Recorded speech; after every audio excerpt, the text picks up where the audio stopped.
So I'll record this meeting. I hope we are fine with that. Yes, no problem. All right. So I sent the order of the meeting earlier. We'll start with an opening remark. But before then, at least I want to pray for like a minute and for me to just thank God, because I believe we're all here because God gave us the privilege to be alive this morning. So usually my culture also, no matter how the event, either is a religious or a corporate event hosting, I like to just thank God for the privilege to be able to at least allow us to see that day and give us a heart to want to look beyond ourselves to give back to our society. All right. So just pray and then we start. Father, we thank you, Lord, this morning. We thank you because you're a great, wonderful, awesome God. Ask that, Lord, at this event that we're about to start, we ask that you take your place and glorify yourself. We pray, oh Lord, from this event, we emerge great people that will transform our nation, Nigeria, great ideas that will birth great and mighty things in this nation. We ask, oh God, that you will bring great ideas to our mind and you give us the grace and the ability to be able to chase after them. We ask that this event will not just be an ordinary one, but it will be an event where great capacities will be built and men will be equipped with all they need to be able to take the next step and create job, create income and impact in Jesus' name. Amen. All right. So thank you so much. So I'll just give an opening remark and then we take it up from there. So my name is Victor Saleh. I currently work with International Institute of Tropical Agriculture. I work at the business incubation platform as a communication executive. Aside that, I lead a team. I'm very passionate about social work. So I launched an initiative in Ibadan just in January that is called Flourish Ibadan, and that is focused on to increase livelihood and well-being of people in the city of Ibadan. Relocating down to Ibadan to work, I saw a lot of problems. I believe I can't solve them alone. So I decided to come up with projects that could help reach out to these people. In January, we started Job Fest Ibadan. So Job Fest Ibadan was an event that we did to help young people see the future of jobs, how they can prepare and equip themselves for this job. We have the likes of the head of engineering services for Cabrin and West Africa joined us as a speaker and some others. During the COVID-19, we decided to do something in the city of Ibadan. We did some sensitization, we did some sharing of Nooks masks, and then we also provided more than 100 and something homes with food that they could at least feed for that time. And then the idea also came again, believing that a lot of things about Ibadan, people see Ibadan from the point of disadvantage. They always believe that Lagos, Port Harcourt, and maybe Abuja are the main place where you can get things doing. But I feel there are several opportunities that the people could take advantage of. And that's why we decided to come up with this platform called Opportunities in Ibadan. The whole idea is to see how we can open the mind of the people to different opportunities, see how we can also support and equip them either with trainings, with other support through collaboration and partnership to see that they start businesses or they get themselves involved. And so the first one we thought of was waste. Waste is a major problem in the city of Ibadan. People refer to Ibadan as one of the dirtiest states you can ever think of. Everywhere you go in the city of Ibadan, waste. As a matter of fact, when I came into the city of Ibadan newly, my first week in Ibadan was not too nice at all with the issue of waste. I had to speak to the landlord. I said, where do I need to, how do I dispose my waste? And he said, later at night, I should take the waste and dump it at the roadside, where that, all these guys that are working for the government with truck, that they will come in the morning and they will pick it up. But I wasn't comfortable with that. I felt somehow that how do I carry my waste, move down to the middle of the road, and then drop the waste and go back home. I felt that was improper. So I needed to look for alternative ways on how I could help dispose the waste. As I'm speaking to you currently, I had to liaise with the next neighbor just close to my house, where the woman does some catering services, and I pay her some certain money so that I can give her my waste, and then she could help dispose it properly with the waste management people when they come around, instead of dumping it on the roadside. But that has been the culture of the people. Waste everywhere, everywhere. So, and I strongly believe that this waste could be like a disadvantage to the city of Ibadan and even to other parts of Nigeria. But I believe that we can leverage on this to see how to get things doing. I believe that through this waste, we can create wealth. I believe strongly that through this waste, we can also create jobs for the people. And that is the reason why we have put this event together.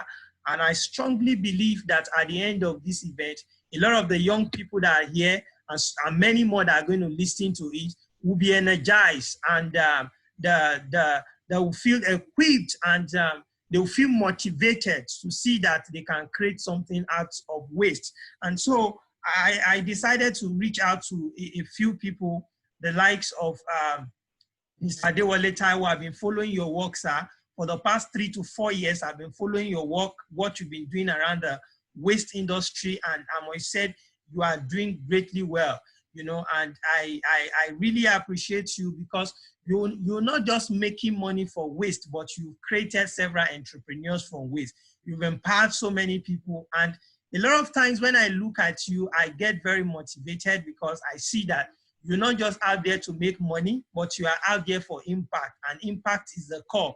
And each time I see you, I find out that it runs a lot in your blood. And I really want to say thank you for all you've been doing for Nigerian youth. Thank you for all you've been doing for the youth in Lagos State. And we hope to work with you more closely to see what you can also help to do in the city of Ibadan. And I want to also appreciate Poppy for also coming. I met Poppy on my course to my professional work, working as a communication executive. And we have this project around how do we get waste that could be turned to feed for both poultry and aquaculture. And my boss said, okay, I want you to handle this project for me. And as we begin to relate, I got very connected to Poppy. We've been doing a lot of things together. She's a very fantastic lady, very passionate about the agricultural space, passionate about what she wants to do in Africa. And we're currently looking at stuff to do both in Nigeria and even in Rwanda currently. And so I felt that it's good to have Poppy here. We can also have listening to her perspective from both what they've been doing in Netherlands, and some things we feel that we can also learn from here. Netherlands is a very small country, but they've been able to do a whole lot when it comes to waste management and others. So Poppy, thank you so much. The third speaker is Beauty Mathings. I believe she should be here.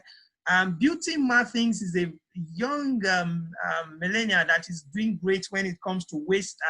She's in the city of Port Harcourt, but I got to know about her while I was doing the National Youth Service in Port Harcourt.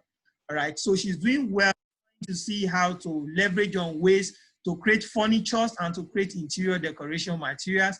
And so I believe so strongly that we have diverse set of panelists that are using waste for different things.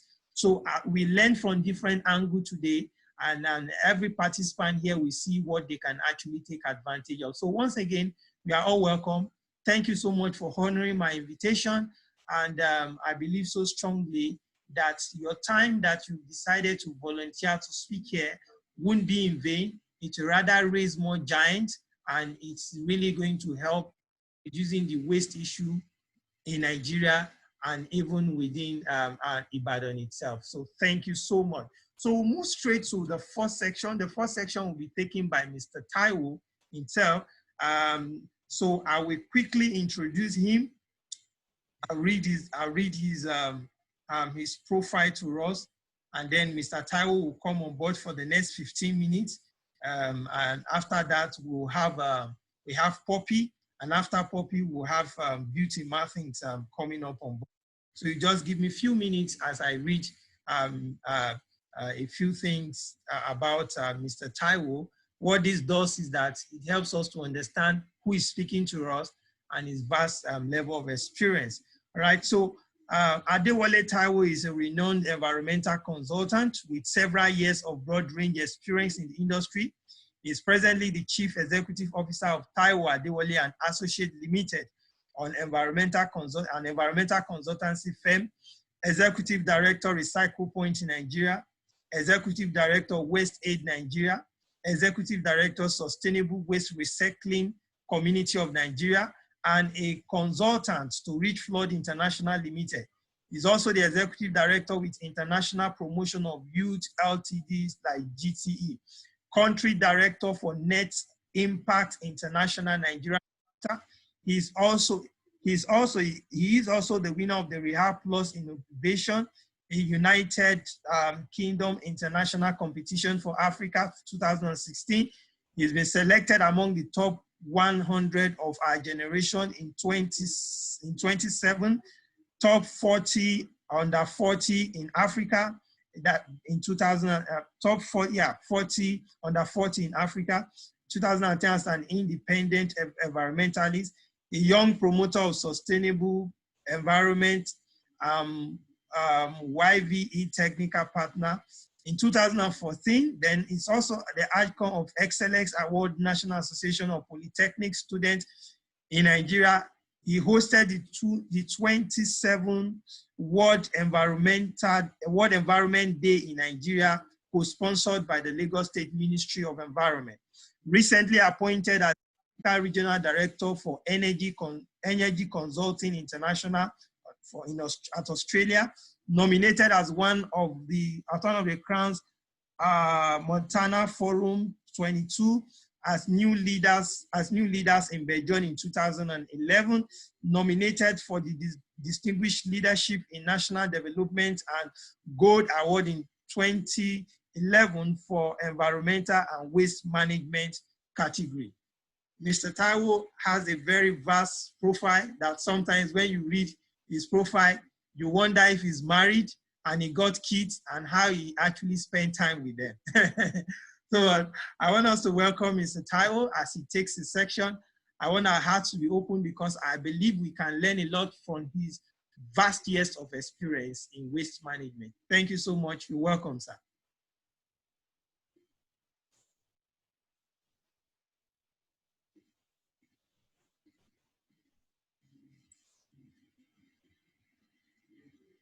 Okay, Mr. Taiwo, you can mute yourself. Okay, can you hear me now? Oh yeah, we can hear you. Okay, you're also sharing my slide. Can you share my slide? Yeah, your slide is on now. Can you see it? Okay, yes, there. Yeah, thank you very much for the opportunity. So I'll be speaking on what I call wastenomics. You know, usually in our school, we have what we call economics, looking at the economic and so on. So this time around, we are looking at waste. So that's why I'm going to term it wastenomics. And what is wastenomics? How can we turn waste liability into asset? Because everybody see waste as liability. That waste is liability. Nobody wants to keep waste in their house. Nobody wants to keep waste in the environment. So they see it as liability. So, but how can we turn this liability into assets? Because if you look at economics, we have asset and liability. So if you look at waste management also, you're also looking at the liability and asset. So how do we convert this waste liability into assets? Let's move to the next slide. The next slide is just talking about the outline, which I'm going to run through since I have less than 15 minutes. So the next slide you'll be looking at introduction to waste management, the key issue involved, then the municipal solid waste, because that is where the majority of the waste come from. Then what are the composition of these waste? If you try to break them down, we have the hospital waste, hazardous waste, the e-waste, then treatment. How do we treat them in terms of recycling, reduce, and reuse? Then we have some case study. I'm going to be using Lagos as case study. Then I make reference to some in Ibadan. Then the case study of the private sector, which is Recycle Point. The next slide. Now, which the introduction aspect of it, we all know that we generate waste every day. And one thing with waste management is the more people you have, the more waste you generate, because every day we generate waste. And an average person generates at least about 0.5 kg of waste on daily basis. And if you look at the two major factors, one, once you have more people, it generates more waste. But the two major problems is the more people you have, then the more uncontrolled waste you have. And once you have more waste out there in the environment, just like you mentioned, Ibadan, then we are looking at poor standard of transportation, storage, treatment. Because once people generate more waste, how do you treat the waste? How do you transport them? How do you store them? And what are the treatment you give them before you know, okay, which one go for recycling, which one go for reduction, then which one go to the landfill. And in Nigeria, generally, I don't think we have a landfill. In most parts of Nigeria, everywhere I've been to, what we have is dump site, but the people in government will tell you we have a landfill. There's a difference between a landfill and a dump site. So, but what we have in Nigeria generally is just a dump site, which is insanitary method of just dispose every day. But a proper landfill, we have a leachate control system, we have a line whereby once the waste come on daily basis, they cover them and try to tap the maintain gas. But in Africa, Nigeria generally, we just dump and dump, and the waste are not sorted. Let's move to the next slide. The next slide will be talking about the key issue. Like I told you, the more population you have, then the more the volume of waste you have. Once you have more people, more waste, then you have to look at what are the methods for the collection, or what are the systems to adopt for collection. Then when you look at that, how do we process this? Okay, we are able to collect. What is collected? How do we process this waste? And this also depends on the nature of the waste. We are looking at maybe organic waste or recyclable waste or gaseous waste and so on. So you need to put in different scientific methods. Then what about the infrastructure? Do we really have infrastructure in managing this disposal and processing? And lastly, information is very important. How do we develop information for the collection? For instance, now in Lagos State, on monthly basis, we generate 10,000 tons of waste, so which means we have a record for 10,000 tons of waste generated on daily basis. Then how many going into recycling, how many going to the landfill, how many going into composting and so on. So information is very important. And let's move to the next one, which has to do with the municipal solid waste. This is very common, and you can see some picture there. These are pictures taken in Ibadan. The first picture there, you can even see the government addressing people on the issue of waste. So like I said, once the infrastructure is not there, I've been to Ibadan, and once I go to Ibadan, you see the middle of the road, you see people dumping their waste, and I keep on wondering, why did I have to do that? They believe his government is there to do everything. So one is, I've donated the waste, I don't want to keep the waste in my house. The best thing is I keep it on the road. If I keep it, then when the government is ready, the government will come and pick it. So, but like I said, this is one of the greatest and major problems. But like I keep on telling people from the topic, waste not means, I don't see this as a waste. To me, it's a resources. As we go through this presentation, you see why I say waste is not a waste until it's being wasted. They are resources. Next slide. And like I said, now you are going to see more pictures, and the next picture is still in Ibadan. You can see the other still waste management truck there. As people are dumping this waste, you see these people, we call them different names. We call them the scavenger, we call them the waste pickers, and so on. As the compactor is dropping the waste, you see them picking valuables, picking what they can pick. Any truck that comes, you see them with their bag and their iron, they're picking the plastic, the metal, and so on, which means they're picking the valuables.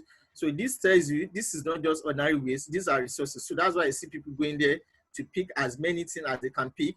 But if this has been done properly, right from the household, you're able to separate, you have less waste going out there. The little you have might be just those going to the dump site, while those going for organic ones have gone to a separate bin, recyclable going to a separate bin.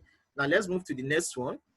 Now the next one should be talking about the composition. Like I told you, you need to know the composition to determine, do you have more of paper, do you have more of plastic, do you have more of kitchen waste. So you also need to know the composition of the waste, because for you to do a proper planning, you need to know, okay, am I planning for organic waste? Am I planning for recyclable waste? Am I planning for medical waste, or am I planning for garden waste? So you need to know the composition of this waste.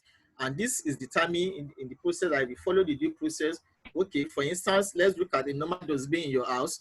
You try to separate, it seems to have more of nylon, or it generates more of organic waste. So you should be able to say, these are the composition. So based on the composition, you should be able to plan. Next slide. Now, the next slide should be talking about the hospital waste. To me, this is more or less like hazardous waste, especially this period of COVID-19. There's been a lot of medical waste. Even your ordinary nose mask you use is regarded, but most people just use it. They just straight, even some on the floor, some going to your general bin. These are regarded as hospital waste because these are hazardous waste. And you can imagine in the last 6 months, the volume of medical waste generated, even at home. People that treat themselves, they see this into the general bin, which is not supposed to be. So anything that has to do with hazardous waste or hospital waste has to be separated, and there's a method in treating this, which you see during my presentation. Let's go to the next one. The next one is hazardous waste. Like I told you, there's a lot of chemicals. Even your insecticide alone, you finish using it, you still toss them into your bin. Even your fluorescent tube and so on, you throw them. Some of these things need to be separated because they are hazardous. They're not even supposed to be in the household, but everything go into a general bin. This is not supposed to be. The next one, please. Now, the next slide, like I told you, e-waste. This is another major problem. Africa is becoming a dumping ground now. Nigeria and Ghana are the top country that has become a dumping ground. You see a lot of donor organizations. We want to donate computer to you. We want to donate electronics to you. These are electronics that are not working anymore. They just put them into container and ship them down to Nigeria and ship them to Ghana. So Africa is now becoming a dumping ground. Now, but we have like 2 or 3 organizations that don't do anything that has to do with e-waste, electronic waste, like your phone, your fridge, and so on. There are ways now in treating this item, but these are hazardous waste also, so they are not supposed to be in your general bin. Next slide. Now, like I've told you, various ways that are not supposed to be in your bin. So what do we do? What are the innovations? What are the ways? The first thing is you even need to prevent wastage. How do I prevent wastage? So it's either you reuse, recycle, compost, landfilling, and so on. But my major attention is going to be based on recycling, because this is where the money is. This is where you can create the avenue, you can create raw material, you are keeping the environment clean, you're also creating employment opportunity, you're also creating raw material for industry. Let the other material remain on the ground. You don't need to start digging again for virgin product. You can always reuse. Next slide. Now, the next slide is showing the opportunities. What are the opportunities in Nigeria? Like I said, in Nigeria, we have over 200 million people. Wow, I need to connect. Sorry, let me.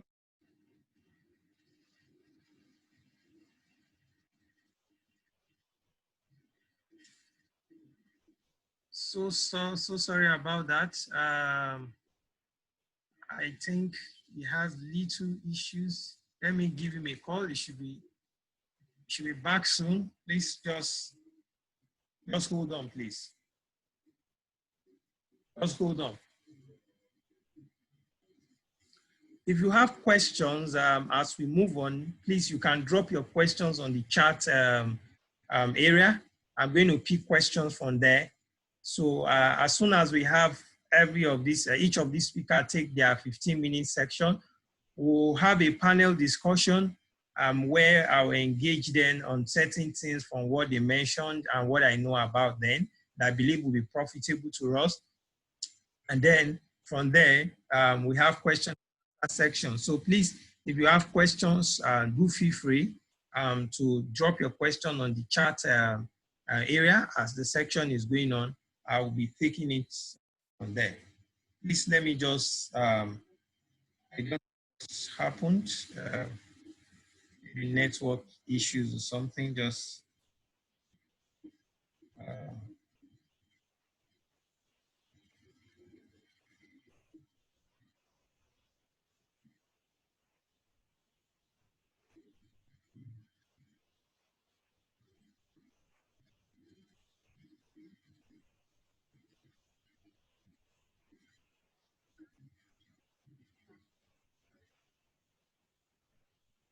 I think we'll get him up soon. He said he's coming on soon.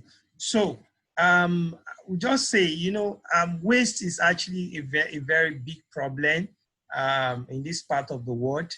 And a lot of times we see waste as, as just a problem. We are not seeing opportunities in this waste industry, which I think is something we really need to begin to see.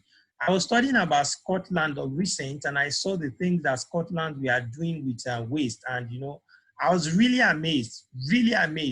And I feel that is an industry that young people, especially women, need to start looking into, because it's a problem. So you don't just make money, you end up impacting people also at the end of the day. So Mr. Tawe is back. So Yeah, sorry. yeah, yeah. So Sorry, the laptop went off. So let me just quickly, since I have limited time, like I was yes. saying, now looking at Nigeria, we have a lot of opportunity in Nigeria, looking at the population of 200 million. And like I said, each person generates about 0.5 kg. So on a daily basis in Nigeria, we generate about 100,000 tons of waste. So when you look at every state in Nigeria, we put all the waste generated together, it's like 100,000 tons of waste. Now, if you try to put monetary value on this, that is 4 billion naira every day. So you can imagine, assuming all the waste are generated in Nigeria, the 100,000 tons, you're able to separate them, your plastic, your nylon, your organic, and that puts the monetary value on that. That's 4 billion naira every day. So you can imagine train 4 billion naira away every day into the dump site, into the roadside. So you can imagine, and we are talking about employment opportunity. Looking at the country now, the unemployment rate is going to about, let's say, 14%. Meanwhile, we have 4 billion naira waiting there on daily basis, which anybody is not seeing. And now if you try to now look at it globally, worldwide, this is waste management.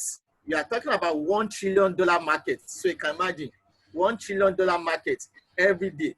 We see it as waste, but we despite other people out there see it as raw material. Even some country now in Europe import waste from the neighboring country just to power their system and so on. Yeah, and yeah. if you look at before the end of this year now, if you are trying to put everything together, we are talking of $2 trillion opportunity.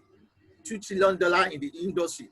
But why are we not taking advantage, especially in Nigeria, in Lagos, in Ibadan, in the southwest, even in the north? Why are we not taking advantage of this? You can imagine 4 billion every day. Definitely, if you can tap in, even if it's 200,000, 500,000, you're making the lot to be something. So, but I believe at the end of this presentation, a lot of people will see opportunity to go into it. You don't need to have billions or millions to start this, because these are waste we generate every day, 100,000 tons every day. And that is even the figure that we're able to capture, not to talk of other that are not even on record. Next slide, please.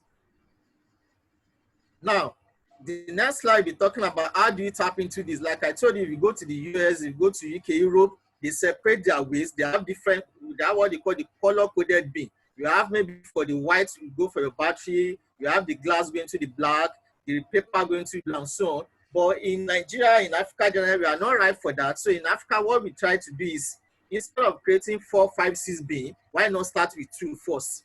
Let's even start with 2. Because some people will tell you, I don't have space in my house to keep 5 or 6 bin.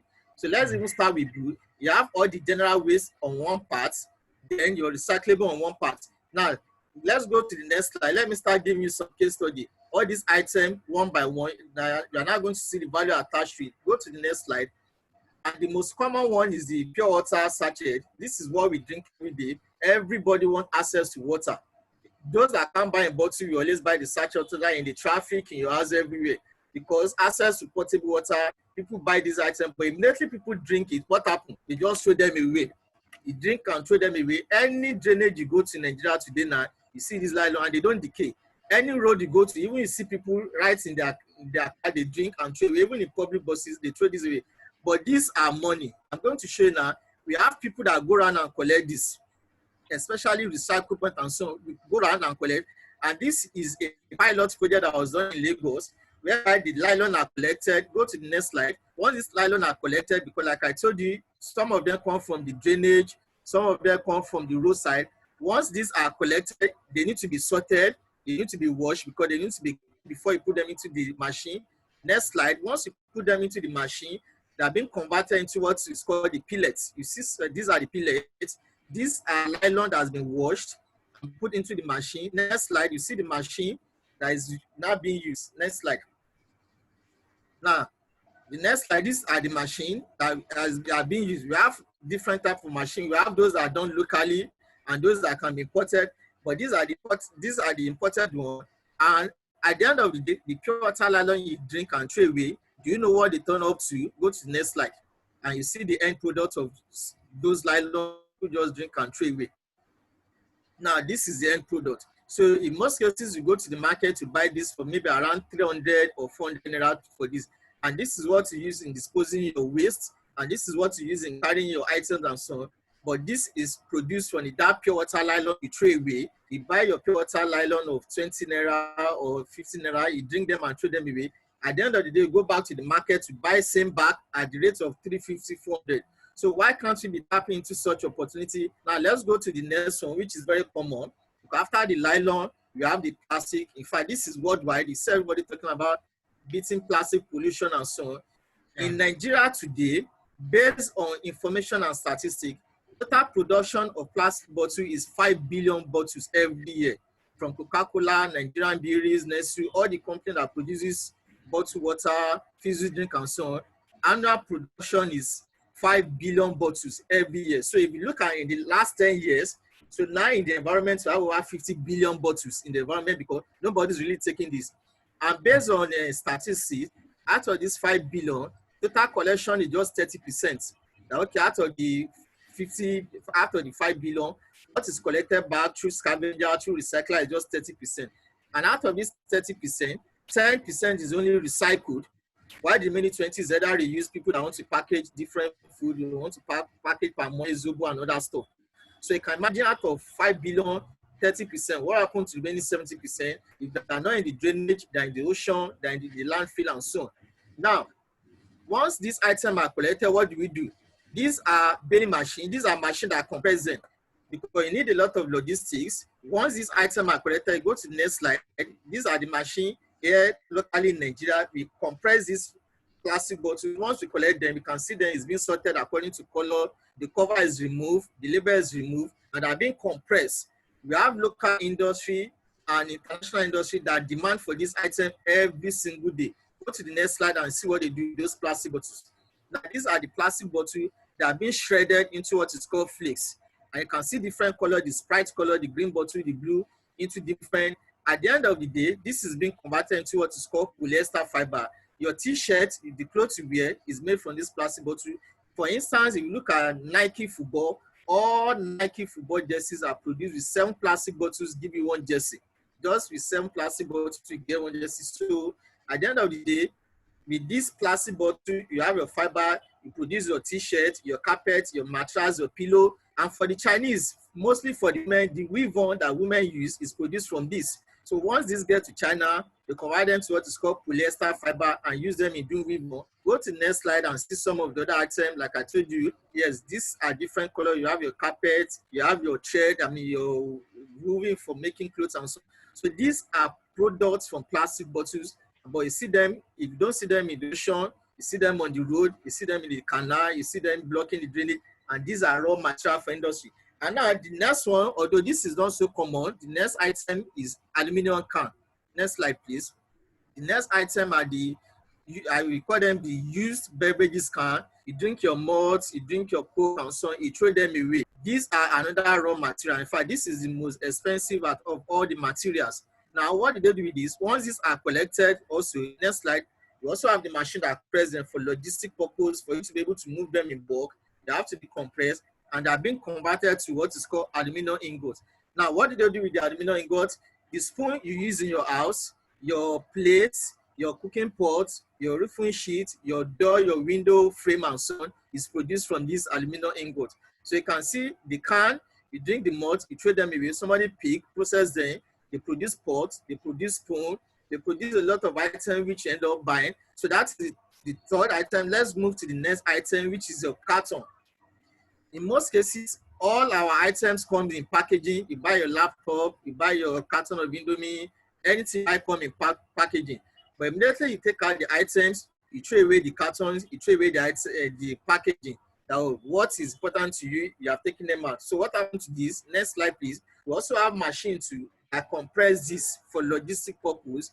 Once this machine compresses, they have been taken to company like Deba Paper Mill. And at this next slide, once it gets to Deba Paper Mill, they produce new cartons. And that's why, if you are very observant, if you look at under most of this carton, you see the recycle sign to tell you this carton is being recycled. So it's from used items. So you can see these are not waste, but these are resources. Let's move to the next slide because of time. So let's see how people can come in. Now, let me make reference to Ibadan in terms of recycling. Based on information, at least in Oyo State, I know you have some recycling plants at Ring Road. Then the Orita Akpeni, recently, I have some people in Ibadan already working on that. But I asked them, when they went to the site, the place is completely dead. All the machine has been vandalized. So the new government is now trying to see way of bringing this back. And I was contacted by those guys. Okay, whenever they are ready, I'm ready to come on board and see how we can bring it back. Even use some of the waste to generate power, to power this waste wet project. They also have the Abaoku Central Dump Site and so on, which the government is now trying to see how can we recover stuff and so on.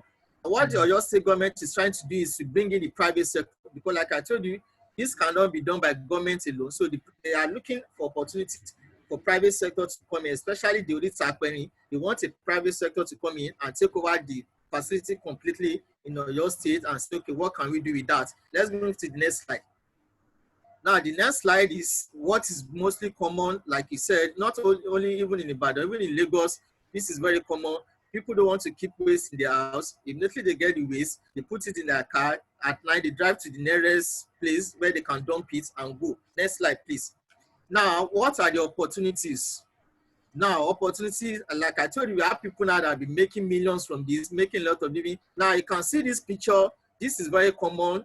This is a party event center. Everybody has left the party, they pack away the chair, and what do you have left? You can see a lot of resources. I don't call it waste. You can see a lot of resources. Then we have to take our team down there, go to the next slide, and you need to see the volume of what is recovered. After the party, look at what is recovered. These are loaded with plastic bottles. So you just do your party, you go, and we went there and look at what we're able to recover. Next slide, please. And apart from that, now we even have individuals. People, you invite people to your party. Now this is still evacuating some of what we got from the event center. Next slide. Now I'll give you a very good example. This is somebody that uses his personal car now. Most of these joints, fast food, he just drive around. Once they close in the evening, you see him parking that way, putting it good, and people are wondering, what are you doing? But they don't know he's making money. He's even getting it for free. Even when people invite them for party, after the party, they tell them, please, let me come and help you clear your event center. They park, they put in their boots of their personal car and close and go. And people will be wondering, why is it parking waste? Let's move to the next slide. Now, like I told you, once these wastes are collected, they need to be sorted.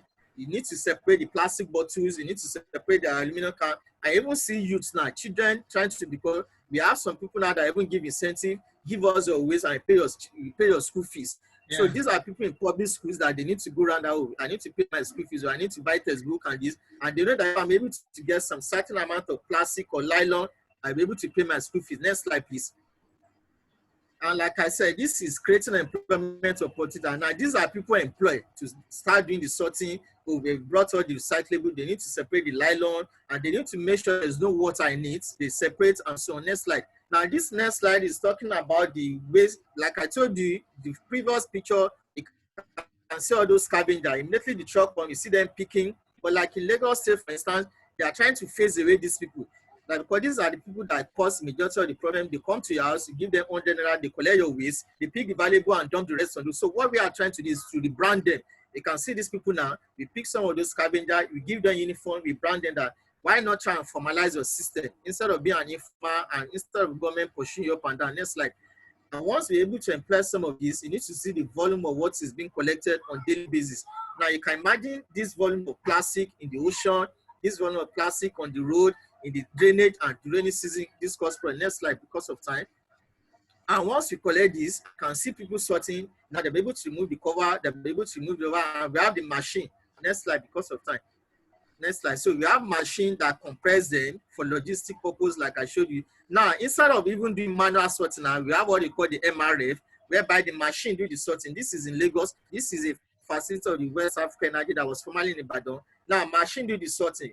And with the aid of machine, you're able to do more. Whereby you are using maybe 1 ton, but manual, the machine can do like 10 tons, 20 tons. And these are material recovered. And let's go to the next slide. Now, the question is, once you collect all these items, where do you take them to? Now, these are off-takers. We call them off-taker. The paper, once the paper is collected, they produce this tissue paper. When the plastic bottles are collected, they do polyester fiber, aluminum can to produce aluminum ingot, glass bottle to produce in bottle, brown carton to produce craft paper. Then you have your pure water sachet and so on to produce. So these are companies that collect them. So there's a company that collect these. So there's no issue, oh, there's no market. So we have people that are willing to collect this on a daily basis that you can't even meet up with their request. Next slide, please, because of time. Now, We have corporate bodies now. This, like I told you, Coca-Cola, 7-Up, they produce, drink and throw away. So a lot of corporate bodies now are coming in. So this can still come to your facility, let's come to your street, let's come to your school, and be the collection center whereby people can even have access. Because a lot of people say, I want to recycle. I can't find any drop-off center very close to me. You have to travel far because I want to recycle. So they're trying to build something like this. It's called a drop-off center very close to you. You don't have to spend transport money before you separate your waste and so on. It's like, now, for people that want to come into the business, this next slide is for people that want to go into the business, who want to start making money. Now, this is a machine. It's called the crusher. This is done locally.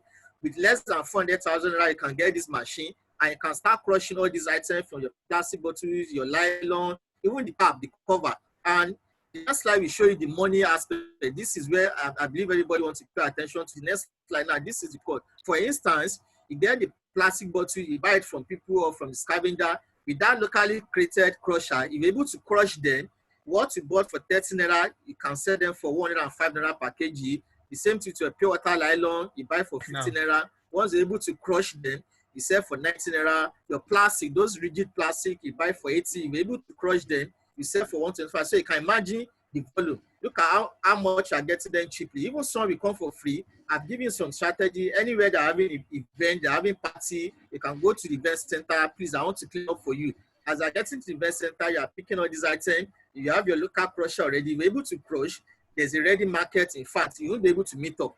You won't be able to meet up. But these are money what you get for free, and you're selling for 105, 125, and so on. And this doesn't require that, oh, I need a big technology, just a simple crusher. Now, for those that can be recycled, those that can be reused and so on, take them to what is called the landfill. So this is, like I told you before, what we practice in Nigeria, if you look at those pictures, the dump parts are the dump site. This is the typical thing you see in any state in Nigeria. While the upper parts has to do with the landfilling, whereby you have the lining, you collect the leachate, you collect the gas for electricity generation. But right now in Nigeria, what we practice is dump site. So we need to start looking at landfilling, whereby we able to tap gas, provide electricity from the waste. Now, this is a case of Lagos State. Some years back, they only show somebody close to Keja there. This is what they are trying to do. Move to the next slide now. We see that from the waste now, they are trying to tap gas. You can see the pipe in there. Those pipes are extracting gas from the waste. And this gas is either they use them for domestic use or they use them for power generation. Next slide. We are almost getting to there now. These are the people giving problem, like I told you. These are the people that you give your waste, you pay them 100 naira or 15 naira, they collect your waste, they pick the valuables, and the rest that they know they can't take to the dump site or the landfill, they dump them on the road. So that's why government is trying to do as much as possible to do away with them. And that's why in Lagos, for instance, they are not trying to get trucks. That okay, because the excuse that there's a truck that comes to my street to pick. And in Ibadan too, I know there are some trucks at Oyoma compound that have been there, but some of those trucks are grounded. These are trucks that was imported from Mexico to Nigeria, but at the end of the day, they don't have the parts in Nigeria, they don't have the mechanics. So that's why if you go to a company, you see a lot of those white trucks grounded.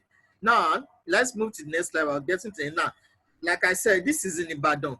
This particular facility is in Ibadan. Once you are able to separate all your waste, now this incinerator is able to convert the waste to electricity. And you are going to see a short video of that now. If there's time, you see the short video. So once you're able to separate your recyclable, you see this. I don't know if it can play. This is the machine. This machine converts the waste. And you see a lot of people bringing their waste to that particular area. They bring the waste and they exchange their waste to charge their phone, to charge their rechargeable and so on. I'm sure the video won't be able to play. And if you're able to play, it's just like 2 or 3 minute video. And I believe with this, I've come to the end of the presentation because of time, but I'm very much available. I know there's going to be a lot of questions here and there, and people that want to go into the business, how to go about it. I'm always available to give them mentorship and so on. Thank you very much. Thank you. Thank you. Thank you so much, Mr. Taiwo. Thank you. I mean, this is quite very, very detailed. I mean, bringing the local experience into it, because immediately I was seeing those big plants, big factories. I was like, for an average young person, where, funding is also a very big issue when it comes to business in Nigeria. How do people start? Exactly.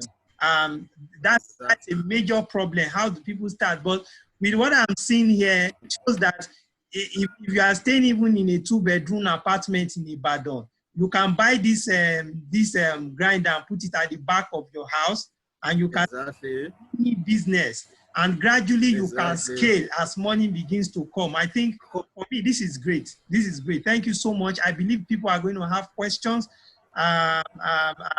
Exactly. I'm seeing that we might even move from here to a more serious masterclass section. Maybe we might have you come around to Ibadan where we can have a No very problem. training and maybe a tour, because it's No really problem. industry, and you have a grassroots experience, which I believe is very useful to a lot of us young people that doesn't have so much, but we have interest in this industry. Thank you so much, sir. Thank you. Thank you so much. So Thank you. we still have you during panel discussion, and we still have you during question and answers section. No So problem. No thank problem. you. So quickly, because I know our time is fast spent, we're still experiencing Beauty. She's having issues with her connection. She's been connecting, she's not been stable. So she's trying to connect to her MiFi now to see if she can join us briefly. But she's meant to be the third one. So we'll be getting ready to bring up Poppy. Poppy will be coming up now. Poppy, are you there? Hello, Poppy. All right. Hello, good afternoon, Poppy. everyone. So Poppy, I'll quickly just read your profile, and then we have you come on board. All right. With a background in international agri-food chains and sustainability, Poppy has been involved in the insect sector since 2016. Poppy supports the development of national and international projects focusing on the introduction of insect rearing as a new business model and the integration of this in agri-food chains. Poppy has coordinated national and international stakeholders events and workshops to stimulate value chains collaboration and network development in this insect sector. Poppy is also active in the development of insect sector for project for social, economic, and environmental impact in diverse countries and contexts, designing training programs and coordinating activities. So Poppy is currently she's a project and business manager at NGN Nigeria. That is new generation nutrition. My firm also had the project you are looking at doing with them. That's how I got to meet Poppy, and she's been a very interesting fellow. And I seriously believe that we can learn a few from Poppy today. So Poppy, it's good to have you here. Though you've Thank you. Nigeria physically, we hope to have you in Nigeria very soon. But you are welcome. And I forced you to learn a little bit about Ibadan. Yeah. Let's greet you in the Ibadan way. Ekabo. Ekabo. Ekabo, yes. Ekabo, okay. This is good for my vocabulary, yeah? For it's next good time. For all right, so Poppy, I'll just move straight sharing Poppy's screen. Great. So Poppy, you have the floor. Thank you very much.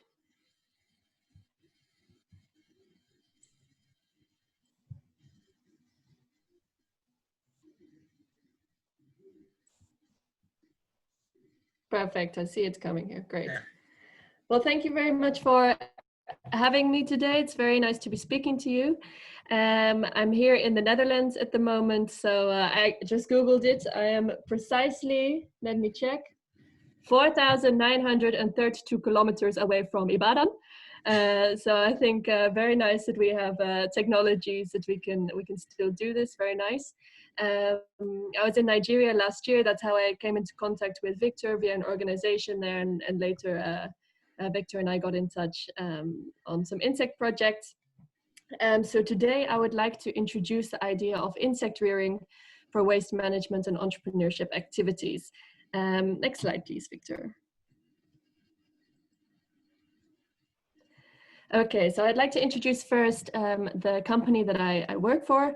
We are called New Generation Nutrition. We're based in the Netherlands. You can see a little bit on the map there in the corner where we are. So about an hour south of Amsterdam is where we're based. We were founded in 2012. Our boss, so to say, is Marianne Peters. She has been very instrumental in the insect sector, and she was active already since 2006. And the Netherlands has been quite a front runner in the insect sector. For example, we already have quite a lot of farms dealing with mealworms, some fly farms, lots of things like that. So the Netherlands, even though it's a very small country, has been quite pioneering in this. And this also gives us the opportunity to look at, okay, how do we bring this knowledge to other countries where actually it might even be more applicable than it is in the Netherlands. So we say that we're insect sector experts. We offer training, hands-on support, project development, and lots of network contacts. Great.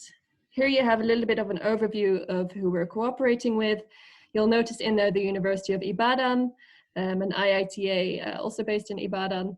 And we've also been busy with setting up the Quality Insects Association for Nigeria during our projects. So that's also a very interesting contact point if you are interested. So now for some content. Next slide, please, Victor. So I would like to start with this very appetizing picture. My apologies if you're sitting behind the screen with your lunch, because I can imagine this is not too appetizing for you. But here you see some rotting bananas with some maggots on it. Now, I know this might not seem very appealing, but if I could have the next slide, please. We'll see that this is really nature's recycling solution for organic materials. So a fly comes, lays its eggs, and those larvae begin to decompose that organic matter. So this makes for a very interesting opportunity in terms of organic recycling. And I know it's not the most appealing, and I know there is sometimes a bit of a gross factor from lots of people, which can make it a little bit tricky with consumer acceptance sometimes. But if you're willing to get your hands a little bit dirty and to get stuck in, then this offers a very interesting opportunity. Next slide, please, Victor. So, why insects as a solution for waste management?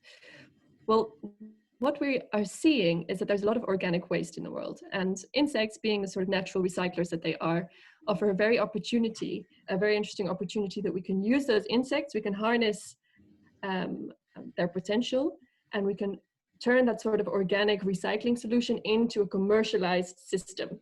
So for example, you might see, okay, I will throw my banana away, and you see in the garden, okay, it's beginning to rot a bit, or an old apple core, you throw it away and you see there's some maggots and flies on it. But if we really take use of that potential and we put it into a commercial system where we can control the conditions, where we can have a really standard life cycle, then actually those insects are very interesting production animals. And today I want to bring your attention to an insect called the black soldier fly. This is often shortened to BSF, is usually what it's called in the insect world. And this is a sort of fly that is very harmless, doesn't sting, doesn't cause any harm to humans, and also it doesn't carry any diseases, so that's very good. And it's also very, very productive. So this particular insect is being used quite often in waste recycling operations. And you'll see here that you see a little bit of the life cycle. And I want to bring your attention particularly to the larval stage, because for insects, that's a very interesting point, because as a larva, they've just hatched from the egg and they're really eating. I mean, I think you'll notice it if you do throw a banana in the garden, you'll see how fast those larvae can grow, and that's a very, very fast life cycle. So you'll see here that eggs are laid. It will take about 4 days for the eggs to hatch. And then in total at about day 17, your larvae are effectively ready to harvest.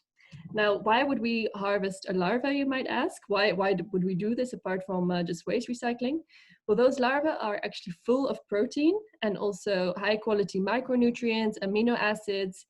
So they're a very, very interesting protein source, especially for animal feed. If we look at diets of chickens and fish, for example, those larvae are excellent. So they're really a great alternative, for example, in replacement for fish meal, which is often used for animal feed, or for example, soya. And I think a lot of us will be aware that that's quite a big environmental crisis in terms of the sustainability of fish meal. You get a lot of overfishing, our sea stocks are declining.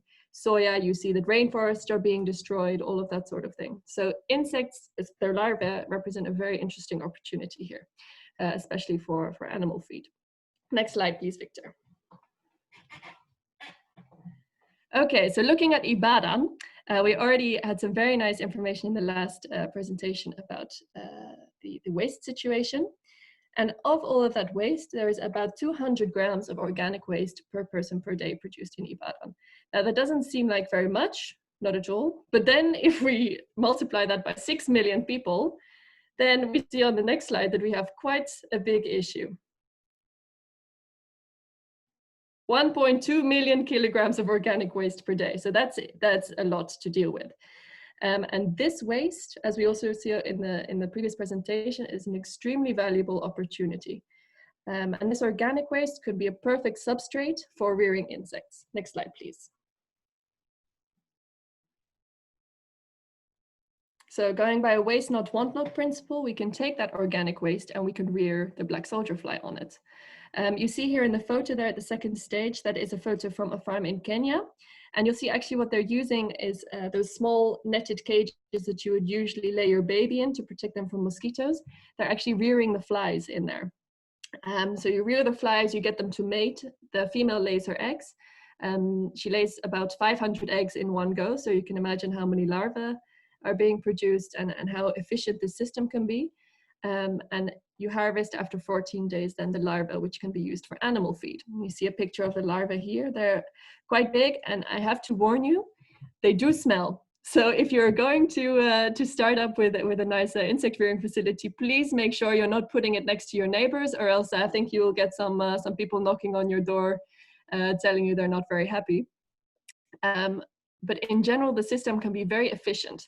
And I would also like to point out here that we are already doing some rearing in the Netherlands. There's already some big companies that have had millions and millions in investments that are producing these insects. For example, you have Protix, you have AgriProtein. There's a lot of things going on all around. Even this Insectipro in Kenya has had quite some investments. But the thing is, we think that actually Nigeria, for example, has a massive advantage here because your climate is great. For example, where we are in the Netherlands in the winter, it's maybe 5 degrees outside, and these insects thrive between about 20 and 30 degrees. If it's over 36 degrees, they're not so happy and the larva will die. But in general, we think that Nigeria has a very good climate for these insects. And also you have the advantage that you have many, many people that can work in these facilities. Because in the Netherlands at the moment, there's a big hype about, okay, let's automize it, let's make big mechanization from it. But actually this work can be done by people, and that creates a lot of job and income opportunities. So if you are willing to get your hands stuck in, then this presents a very interesting opportunity. And seeing if you could then sell that larva to, or you can also process it, you can dry it, you can grind it, you can do all sorts of things with it. But it presents a very interesting opportunity for poultry and fish. And I think this is particularly relevant for Nigeria at the moment, because if we looked at aquaculture, about 75% of feeds for fish production are imported. Now that's a lot of money that is involved there, and also it's not sustainable to be importing everything all the time. And also it's a lot of logistical hassle. So if we can have an alternative resource in Nigeria, for example, as insect protein that can go to aquaculture, it could be a really big boost for the aquaculture sector as well. Especially if you consider that 60% of costs in aquaculture in Nigeria are from feed. So I think you see there how much of a cost that is, and if you can rear these insects at a reasonable price, that could be a very good business opportunity. So next slide, please, Victor.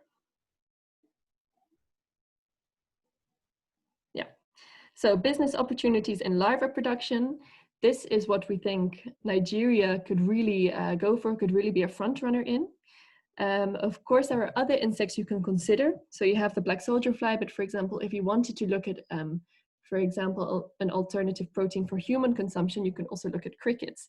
It's a bit dependent on how you think people are going to accept that or not. But there's also crickets. You can look at mealworms. That's a sort of beetle larva. And also looking at Nigeria, I was last year at the University of Ibadan in the entomology department, and I was showed around by the professor at all the Nigerian species. And there were some beetles, I think about this big. So also Nigeria has plenty of species that could potentially be used for rearing. So I think there are a wealth of opportunities here, looking also at all the organic waste. The thing is, you need to check, for example, where you're getting that waste from. What is a suitable formulation of the waste for the insects? For example, they can be quite sensitive to moisture in the substrate, their feed. or for example, the pH. So it's also a little bit of logistics, looking at, okay, what waste source am I going to use? For example, market waste you could use, or food waste, or leftover brewers waste, and making sure that that fits well with the insect life cycle. And what we suggest when you're looking into these business opportunities is to, first of all, just get your hands stuck in and try on a small scale this rearing, because then you really get a feel for, okay, how does the life cycle of the insect work? How do they process the waste? And what kind of output am I getting?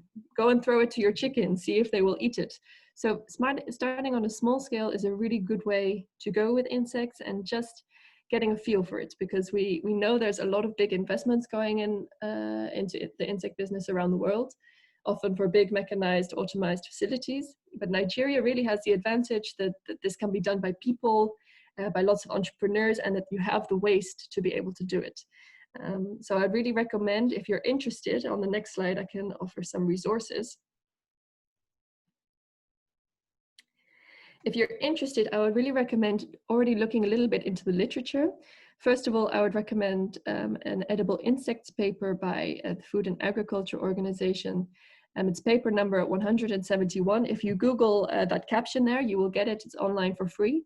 And that really offers a good oversight of all the opportunities for insects on a global level, but it covers, for example, insects for animal feed, insects for humans, insects for all sorts of other things.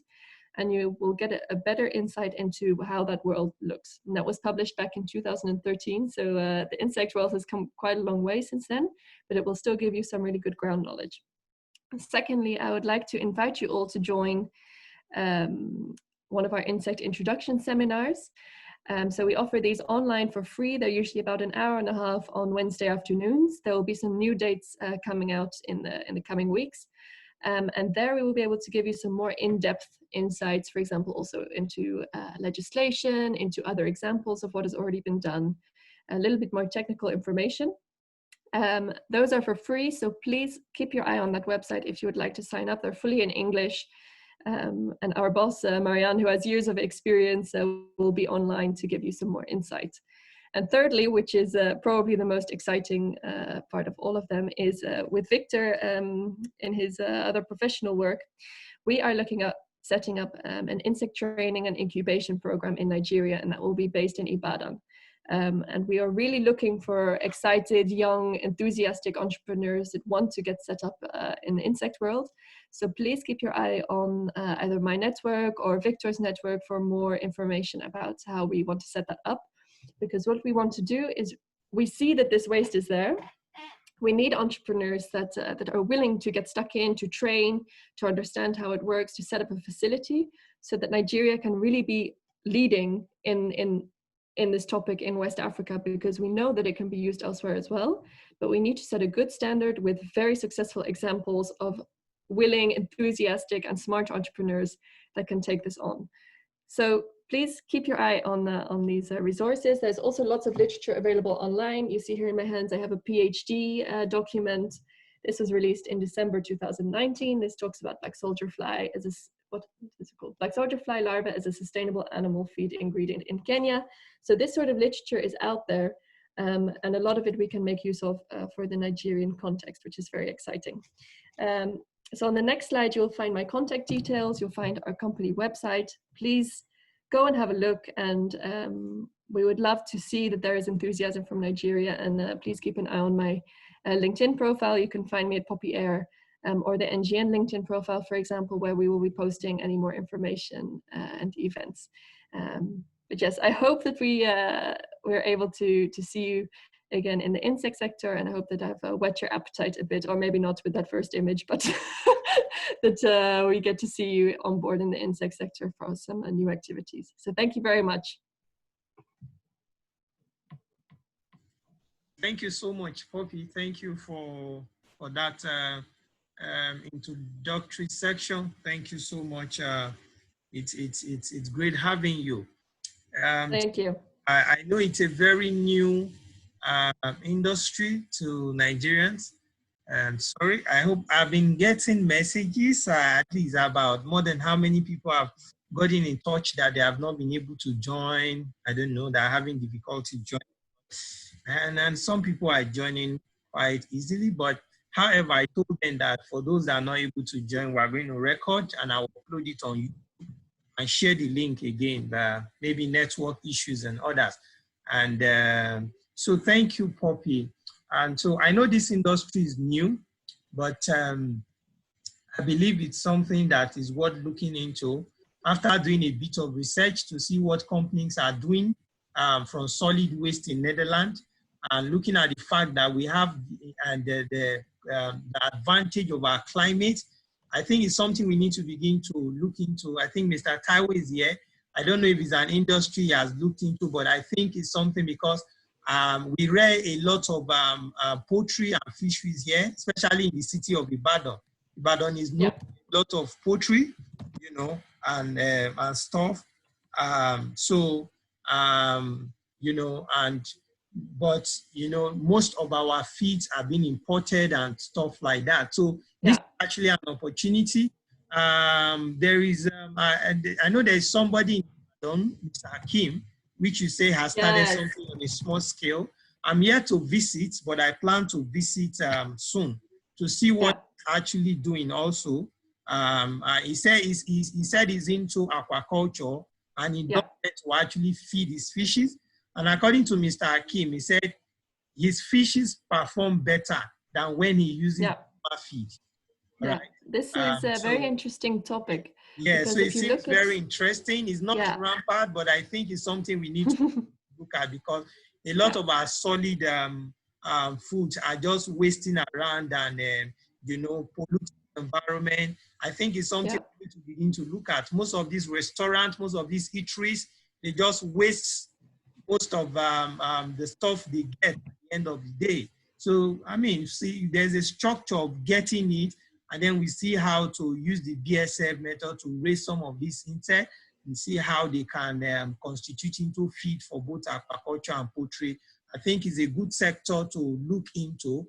And so Poppy has already mentioned there's a link here. I've attended the training, and I think it's something very fantastic and great, very informative. So, I mean, if you're interested, you could register for one of the sections, so that there is no harm in trying to learn new things. All right, and then we should be open to learning continuously. So if you check and you find out that it's not something you feel you want to go into fine, but it's something you want to feel you want to go in, I think you start making more research about them. And hopefully by next year, they should be in Nigeria here. There might be a hub in partnership with IITA where they can train young people, and they're also partnering with University of Ibadan too, to have a kind of center there where maybe University of Ibadan can provide some certain land to young people that they could use that as a center. Are going to do some of the activities there. So please stay glued, stay tuned. Yeah, it will be very exciting, I think. Yeah, so it might be an opportunity that you know, one could leverage on as we begin to move. So, thank you so much. Thank you. Thank you. Beauty, do we have Beauty here, please, so that?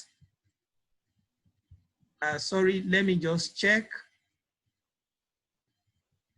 Yeah, I can see comments on the comment section. That is fine. I will take them very soon. As soon as Beauty is done with our section, I'll scroll through and we'll pick then as Andrea, as we strike the panel section. Thank you so much for joining. Those people that joined, thank you. Do we have Beauty here? Beauty, you can mute yourself. I don't know. She's been having serious issues with joining. Please just give me a minute. And if she's not, we just move straight to the panel section. I think regarding waste in general, we have had Mr. Taiwo covered a whole lot from different aspects of waste. So we could go into the panel discussion so that we can engage Mr. Taiwo and engage Poppy more on how to leverage into the waste industry generally. Sorry, I'm trying to call Beauty now to just, hello. Yeah, I can't see you. I'm trying to look for you so that I can read. What's the name? She said she can't unmute. Okay, Beauty, are you in now?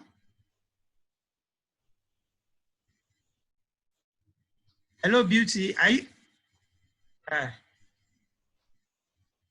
Sorry, I'm trying to check for her to unmute. She said she's in, but I can't find her yet. Sorry.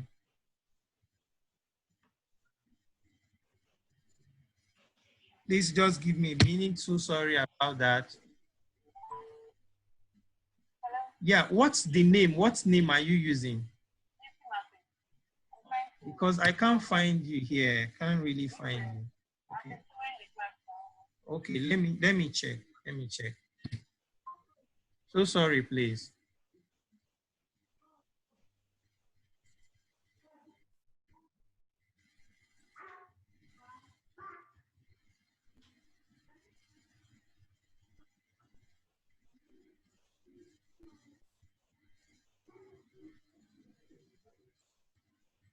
But I can't find her here, but she says she's in.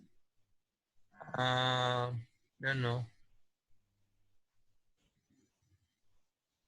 Okay, maybe I should just unmute all. Let me just unmute all. I can't see her here, but she says she's here. So but I was just trying to avoid. Okay, Beauty, can you speak up now so that I can know? I can mute others. Maybe she needs to raise her hand. Okay, or you can raise your hand. I can't see you here. Can you hear me? Maybe she needs to raise her hand or thumb up to indicate she's the one. I mean, possibly. Hello, Beauty. Well, I don't know. She's not been able to join all the way. I think we might just have to move on so that we won't have to spend so much time here. Beauty, if you can hear me, you can just raise your hand. Hello?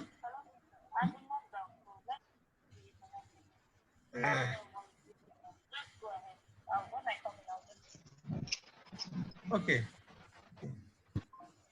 Okay, please, we just move on to the panel section. I think you join us. I don't know what's went wrong with her network. She says she has been locked out again, but I mean, I don't know. But a lot of people that have been able to join, though I've been having a few people say they can't join, and the account has access to house more than 100. I think about 200. It can contain about 200. So I really don't know why some are still saying they can't join. Okay. So let's just move on to the panel discussion. When she comes in, Mr. Tao and Poppy, you can just 10, 15 minutes so that she can have her section and then we come back again. But I don't want to keep us, I don't want to be delaying us. So I just want to ensure that we use the time well. So when she's in, she will notify me. So thank you so much. So Poppy, you can unmute yourself and, you know, so we can, so I want to start with Mr. Taiwo. Okay. Mr. Taiwo, I know you've been into this industry, if not for like 12 years now or so, or if not half. So you've been into this industry. Can you just take us through in 1 or 2 minutes a summary of the journey of how you started and what took you into the waste industry? Thank you very much.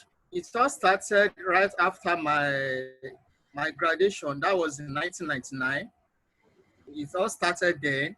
And I went to Imo State to do my youth service. That was year 2000. So when I came back to Lagos in 2000, year 2000, after my youth service, I noticed that because, you know, normally in Nigeria, every Saturday is always sanitation day. Every last Saturday of the month is always sanitation. But you find out that instead of the youth, the young one, to carry out the cleanup, you see them playing football and so on. And when it is 10 o'clock, movement start and so on. I was now wondering, why can't we take advantage? So what I did was within my community in Satellite Town, I get some of the youth that this 7 to 10 o'clock, last side of the month is meant for sanitation. Why not let's try and do the cleanup and so on. Then that started going on gradually, and I saw online a competition that what have you been doing for the community, and then I applied, and luckily I won, and I was giving, was it like $300, $300 then. I was so excited and so on. Since then by 2003, I went back to the university for my master's degree in environmental resource management. And while that was going on, I noticed Lagos was in serious problem with issue of waste management. And by then, we have a military government, not democracy. I noticed then, that was before 1999, that was when we have a Buba Marwa as the governor. And what shocked me most was that they now involved Julius Berger in collecting waste. And I was now wondering, a construction company evacuating waste, that something must be wrong. So that's when I started doing a lot of research, a lot of write-up, bringing people on board. How can they go on this? And in the process of doing that, one day I just checked my email and I received an email from the UK that we noticed we are doing something on waste management, something on climate change. We traveled abroad before. I said, no, that, can you come to the UK and talk to us, share the experience of what is going on in a developing country? And before then, I've been writing some book already while I was doing my master on issue of waste management. That there's not a lot of study in Nigeria that has to be recycling, waste separation, climate change, and so on. So I started putting right up together. And year 2003, I was able to contribute to a book that was titled Wastenomics, that was published by Middlesex University in the UK. Went to the UK, a lot of seminar, presentation of paper, UK, US, Bahrain, and so on. And from there, gradually, I started. And our recycle points came in. I received, in fact, it was through Facebook. This husband and wife, they saw that in the UK, they saw what I'm doing, the role of waste management. They want to come to Nigeria to set up a recycling and so on. At the same time, too, we have recyclers. Biliki, she was doing a PhD in waste management in MIT. She also contacted me. She wants to come into Nigeria. In fact, she wants to start with Ajay. Where can she start? That they've noticed I've done a lot of write-up, a lot of studying on waste management in Nigeria. And gradually, that's how the whole thing started. A lot of invitation here to come and speak to us, even government official. And I remember a particular event I was supposed to go to in the US. I didn't go because I said, well, I don't have time to apply for visa or who will buy my ticket. There's a particular director from the ministry. When he got to the US, everybody started asking, where's Mr. Taiwo? He said he doesn't know who Mr. Taiwo is now. You've seen a lot of publication has done. We want to meet him and so on. So immediately he got to Nigeria. It was even from the airport. He didn't get to. Next time I see a phone call that Mr. Taiwo, we need to talk. We need to see you. That this and that. Everybody was just disturbing them. Where's Mr. Taiwo? He has done a lot of write-up on waste management. And by the time I went to Abuja, I sat down with him and I started showing him. In fact, I was begging him that, please, how can he be getting on this publication? How can he be subscribing to this online? That being a director in the ministry, he doesn't even have half of what knowledge I have and so on. And gradually, that's how it was started. And the funniest one was the current Minister for Communication, Lai Mohammed. I was supposed to go to Singapore to do a presentation. I told them I just came back from the US after the meeting with President Obama, because 2010, I was invited to the White House by President Obama based on what I'm doing on waste management. Now, these are young people in Africa doing great. Can they come? So I was in the White House. So the same week I came back from the US, I was supposed to go to Singapore. I didn't go. And there has been a lot of, like Mohammed won for a waste management program in Singapore. When he got there, they said, where is Dr. Taiwo? Well, we need to see Dr. Taiwo. And like Mohammed said, I don't know who Dr. Taiwo is. I know who are my commissioners. I know who are the governor. I don't know who Mr. Taiwo is. Then they gave him the brochure of the program and he saw my profile. Immediately got to the airport. I saw a special number that called me, said, oh, my name is Lai Mohammed. Dr. Taiwo, I'd like to. I said, sorry, I'm not a doctor. I'm just Mr. Taiwo. Now, when we met, he was surprised that, are you the Taiwo? He said, no. The Taiwo they told me, I was expecting to see an elderly man with gray hair, with the profile. And so I said, no, this is me. And that's how we became friends. And this is how I've gone far in this industry. And there's a lot of opportunity in the industry. But anytime I walk on the street, I see all these items, I see money, not waste. Because like, if you go through my presentation, is it your nylon, is it the plastic, even the organic waste? Like I said, there's a company in Ikorodu today that do 300 bags of compost. Yeah, I'm just saying that. Yeah. Yes, using insects to break down. And as the last time I went there, they have over 400,000 tons of compost already produced. from Wow. waste, organic Wow. waste. And we have some other individual too. Even at the back of my house, like in my garden, I have a small garden where I turn my organic waste to plant my yam, tomato, and so on within my compound. So these are Interesting. resources. These are not really wastes. Interesting. Thank you. Thank you. Thank you. That is interesting. So I think, Poppy, we might have to look at how to work with Mr. Taiwo. I mean, so that especially the people that is doing something around waste, local way here already, I think it's good if the team is coming from Netherlands to do anything. They need to be an national local partnership so that they can how to synergize to see how to do things well. So that the project won't just come do something and just go away. But if they synergize with the people at the, Exactly. I think even after the project has ended, we can have a sustainable organization running. So I think it's really something we need to look at. Possibly during the stakeholders engagement meeting, you could talk to Marian if we could invite Mr. Taiwo to come on board so that we can also hear his own view. I think it will be very useful in this. So thank you so much, Mr. Taiwo. Poppy, come to you. I think I'm seeing as if Beauty is in. She sent me a message with, I don't know why we're, okay, Beauty, yeah.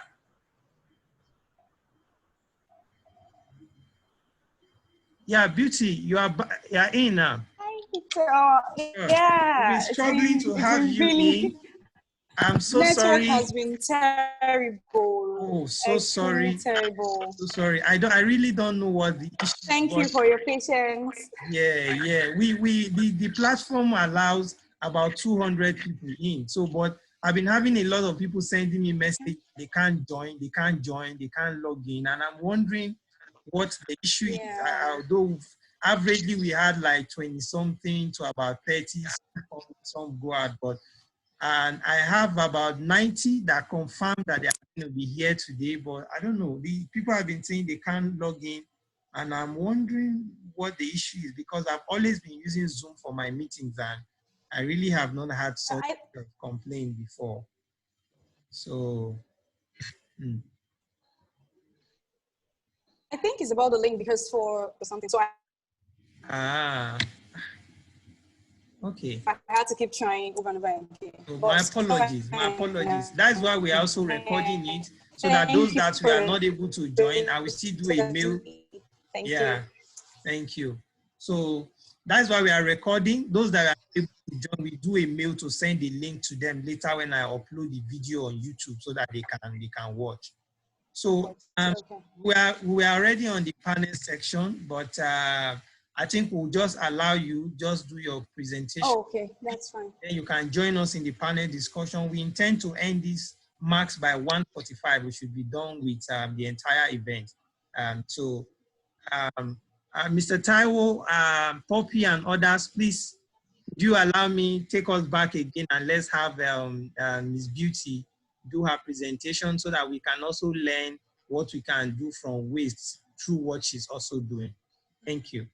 All right, Beauty, I'll just share your screen.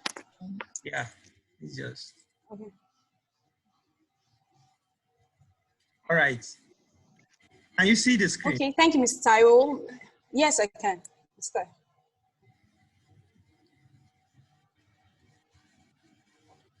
All right, you can move on. You have. Can you hear me? Yeah, we can hear you.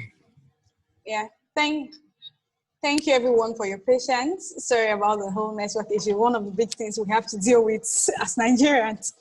Okay, I'll just quickly share as fast as possible as I can. So I'm talking about waste to wealth opportunities. My name is Ajayi Beauty Martins, but on the social media space, basically a lot of people call me Beauty Martins. That's like an easy way for people to remember me. So what I do, basically, I call it tire nature. It's not new. I'm not the first person that's doing it, but it's something I started a couple of years back, just a few years ago in 2017. Tire nature was it's something I call my transformation story, and that's because when it began, it wasn't planned. Prior to this time, I'd done a couple of things in the environmental sector, but it was just basically. Mr. Emma, can you come? Sorry, that was what I was trying to ensure that. Yes, can you call me back maybe in the next Okay. 30 minutes? Sorry, I need to just check who is. Sorry, madam, please, can you kindly Okay. mute yourself, please? I'm trying to check. Okay, it's Beauty. You can move on. You can move on while I just check. I'm here to see Okay. the person speaking. Okay, Okay, that's please fine. just move on. Yeah. So for me, it was a transformation story because it wasn't planned. I didn't do it because I wanted to get into that space. I was just doing it because I was bored in school. Like when I tell a lot of people the story, they feel that that's what we say life happens. So I was in school. I think I was in my third year in the University of Port Harcourt, and then one of the holidays I was bored.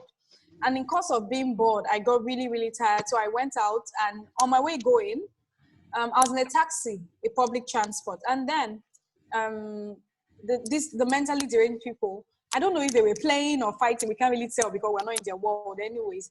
And they threw a tire across the vehicle, and we escaped an accident. It would have been very, very deadly. So that was it for me. And so when I got back home, I realized that I went back there the next day, and I realized that there were so many tires at that particular location, somewhere called Rumokoro in Port Harcourt.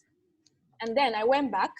I was tired. I picked up one. I went online to the internet to check, okay, what are the things I can do with this thing? What can I create with this item? It's a waste product because in Port Harcourt, we have like 4 dump locations, over 5 plots of land on each where they store tires, thousands and thousands of tires, and nothing is being done with them. Not until recently. I think the state government has a partnership with the Chinese government where they buy it, but that was before now. So I got out, picked a couple of them. And when I did pick a couple of them, I was wondering, I was like, what was I going to do with this? So I went online to check for some images. So maybe we should go to the next slide. That was my very first product. No, the one with my image. Yes. That was my very first product. So I did it not exactly sure of Hello.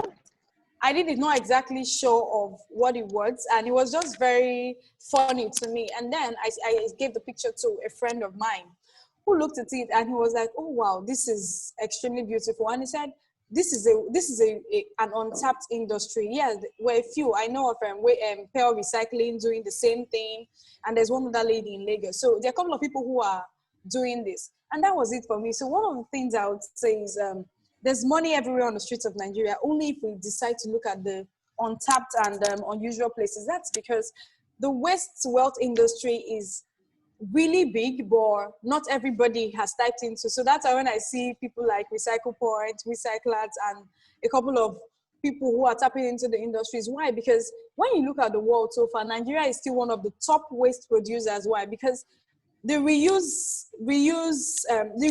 first of all, it's not something we're looking at in this part of the world. We always just want to buy it. We don't care if it's good for the environment or not. The major concern is what we're using at that point, and after then it's discard. Okay, we can reduce it. How do we reuse it? We are not thinking about that. The average Nigerian household isn't really concerned about reusing. In fact, most times we look at it as, that's waste, now it's dirty. Why should I reuse a pet's plastic? I finished taking Coke. Why should I reuse the plastic? What? Why? I should rather trash it. Looking at the fact, if we want to look at this critically, we would understand that the industry generally is a really big one. And I'll focus on where I am, which is tires. Initially, when I said it, I used to do a bit of plastic, but then I got into the tire industry because for me, plastic was not the resources instead of a recycling stand industry.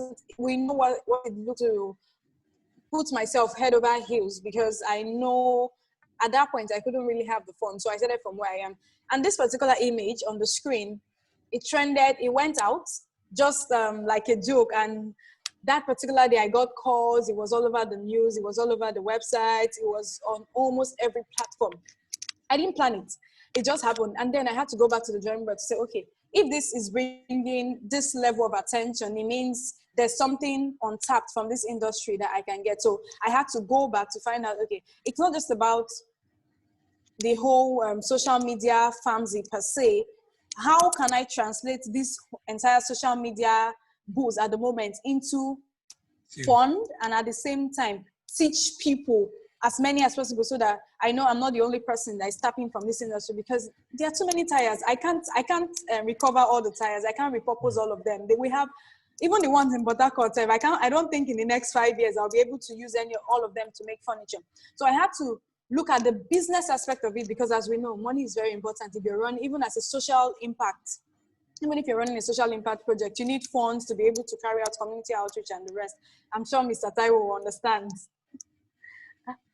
So that was it for me. In recent times, we need to, if there's any industry or line of business that is in support from key stakeholders in our world, we should understand that it's a waste industry, not recycling. So I like to put that cycling is basically when you have to tear down completely to find something to. So what I do is reusing, which is one of the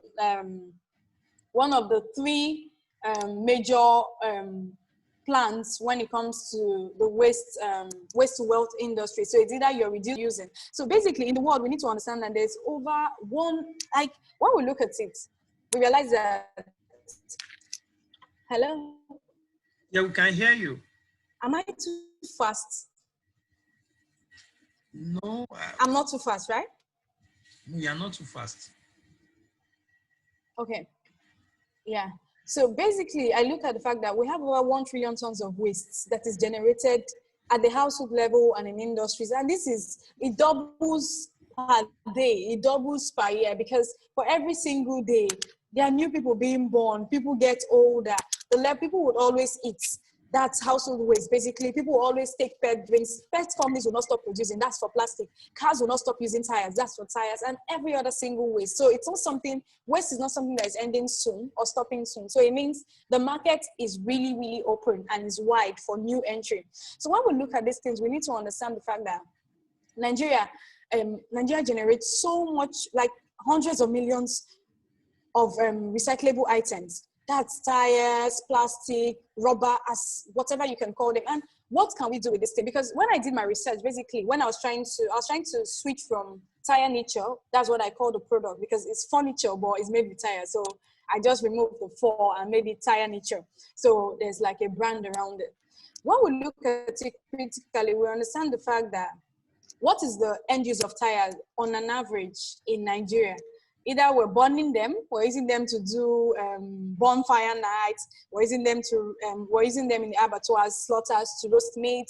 That's basically all they're in the landfills. So aside from this, what else can it be done? So recently I heard from my research, I found that a couple of governments, I'm using the word government because they're not individual. For example, the ones in River State, I recently noticed that they were being sold to, I don't know if it's the Chinese government, but a particular government by River. So there was a period I went to where I usually get tires from to get tires, and the guys were like, no, madam, we can't give you tires. And I was like, why? He said, no, right now this tires are government property. Now this is tire. It's supposed to be a waste product. And why do they say it's government property? Because the government has found money to be tapped from this industry. So they found a way to make out of this. So I think they're selling it to the Chinese government. There are lots of things that can be done with tires. And that's what I'm looking out for. So I was telling somebody that at this point, if I can't afford, because establishing a waste recycling company requires huge startup, especially when you want to do it on a large scale. For something like tire, not plastic, I don't know what Mr. Taiwo understands the process better for plastic, but for tire, the process is through some of them already. Yeah, the process is a totally different process where you have to tear them, cut them in bits. And inside tire, we have some particular rods that look like they're twine, but iron kind. So the process is a different one entirely. And those machines, they are not cheap. There was a period I was trying to do a budget. When I did my business plan and I just told myself that I'll pause on this for now. So if I can't do the major recycling, because so much can be done. The quota we use for roads, production of roads, most countries, where they get it from is tires. grinded tires when they grind it. So you can use it to mold things. There are a couple of guys doing that in Lagos. So if I can't tap into this industry, what can I do at the moment, pending when I'll be able to get the fund I need? So I thought to myself, I can't afford the industrial machines for recycling of these tires. What else can I do? And that was how Tire Nature was born, basically. So, hello? Yeah. So these are a couple of pictures of my products. They're all made with tires and a touch of wood. I like to say a touch of wood because the major material is tires. This was done for the River State. The particular one we have was done for the River State government, the ICT department. And that was like a big break for me because I didn't plan for it. I just did it as one of the things I wanted to do. But right now, it's like a business. While I'm saving the environment, I'm getting returns from it. That's why it's called waste to wealth. So the wealth idea of it is, this waste, I can convert these things from the environment and make money from it at the same time saving them. So that's me at the River State ICT department. That was one of our very last product I did for them. So there are other private clients. The first image, I don't know if we can go back to the first image quickly, Victor. Yeah, this image, no, the one up, no, there's one where I'm smiling, yeah. This image now, if you look behind me, you see thousands of tires, not hundreds, they're not, no. Victor, you passed it, please come back. Go down, where there are tires behind me. I'm here now. Yes. Mm-hmm. So this is one of the tire dump sites we have in Port Harcourt. You can imagine one. So this is, I don't know how many tires we have, but it's not one, it's not 100, it's not 500. And you can imagine how much of this is just at the dump site. After a while, snakes begin to reside in them. These street guys begin to live there and do all sorts of things. You can imagine how much money in quote, when I go there, the minimum I can take at a time is about 100 to 200. And even the 100 to 200, I don't use all of them at the same time. So you can imagine how much more we can tap into this industry. So like I like to say, I've trained over 100 people in the last 1 year to do the same thing I do. That's to be able to repurpose tires to create furniture, playground, chairs, and a couple of other things. So basically, this is reuse, reduce, and recycle. So reuse is bold, it's on highlight because that's my major now. Yeah. So I was checking something, and this is about 300 million. I didn't put the dollars that we can get from this industry, and I was wondering, that's a lot of money. But how many people are actually making the money from this industry? How many people do we have? We have an estimate of about 180 million people in Nigeria. And then we're looking at, that's a lot of users. So if we can, I don't know how many of us do follow Precious Plastic. There are a set of guys that I've been following because for one, I'm mostly interested in how we can create furniture from waste. So I'm a furniture person. I tell people that I'm the Ajabo carpenter. I like the woodwork and furniture industry a lot because even what gives me money at the moment. Now, I have a current business that is not mobile recycling. It's called mobile design. And I do furniture, like I'm a carpenter. Now, how did I get into that space? Prior to this time, I didn't know nothing about furniture. It was from Tire Nature, I realized that, okay, while I'm doing Tire Nature on the side, because the market is not very wide, a lot of people may not want to buy the tire product. So I can be doing the normal furniture product on the side, make money, then I push the recycling, which is mobile recycling, which is the core. And it's been beautiful because I never planned to be plastic. I've been doing a couple of courses with them, and there's so much we can do in the furniture design industry in connection with recycling. You know, I don't know how many of us have, I wasn't able to get the pictures. I would have sent them. There are a lot of chairs and tables that can be made from melted plastics. Mr. Taiwo, I don't know if you've seen a couple of pictures from Precious Plastic, and you realize that we can just create different community centers. Okay, to you, we create another center. Okay, you have 100 bottles, bring them. What do you want? What don't you have in your house? You don't have a bucket. Okay, we make a bucket from that plastic and we give back to you. Now, these are like basic community programs we can do from recycling. So it doesn't have to be you having all the machines and everything. But so I've been working with a senior friend of mine who is really interested in the recycling industry. And we're trying to see how we can get license from precious plastic to be able to create that in Port Harcourt. So if there are people in Nigeria, because one of the biggest issues I had last year was fabrication. Getting those machines locally fabricated has been like a major beneficiaries for Lagos Business School Circular Economy Program. And it was one of the things I talked about because it was a recommendation. I was trying to explain to them that it's not like people don't have these ideas. People have the ideas, but the local, we don't even need the local resources to be able to dive into these opportunities. Most times it doesn't market in Abia State, in Port Harcourt. Who does that fabrication of those machines? So if we can tap into those people, and we do this in every state in Nigeria, we don't need to have 100. We can start with 20, and that is recycling of a lot of furniture and other items that can be made from plastic. So basically, that will be all. So I don't take into the entire time. Thank you very much. All right, thank you. Thank you so much, Beauty. We really appreciate you sharing your story. And we are seeing another angle entirely of what we can make out of waste. We just continue with the panel discussion for a few minutes. Our time is fast spent, so we need to move as fast as we can. Thank you. Mr. Taiwo just made a comment here, say Dangote is mopping up all tires in Lagos already to set up waste to energy in Badagry. The time will come that you'll find it hard to see used tires on the road. I mean, a lot is happening. A lot is happening. And we need to be aware. We need to move. We need to leverage and take advantage of stuff, really. You know, a lot is really, really happening in this waste industry. And I think the earlier, the better. That's where, you know, you position yourself. You don't need to do for the whole of Nigeria. If you can just cover your local government alone, your state alone, I mean, you can build a very good business at the end of the day from it. So thank you so much.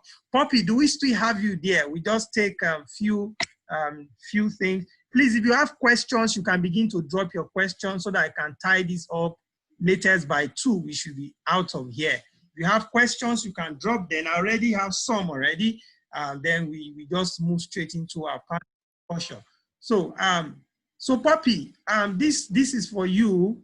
When it comes to the insect farming industry from waste, you know, over here in Nigeria, one of the things we'll be looking at will be skills, because it's not something that is popular, even though our climate seems to be very friendly for it and others.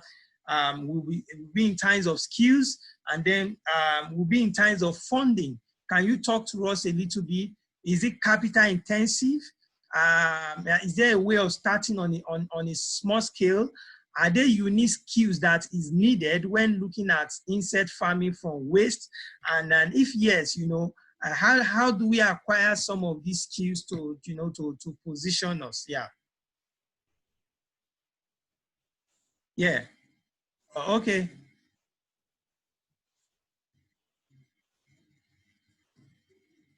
Are you on now, Poppy? Oh, please hold on.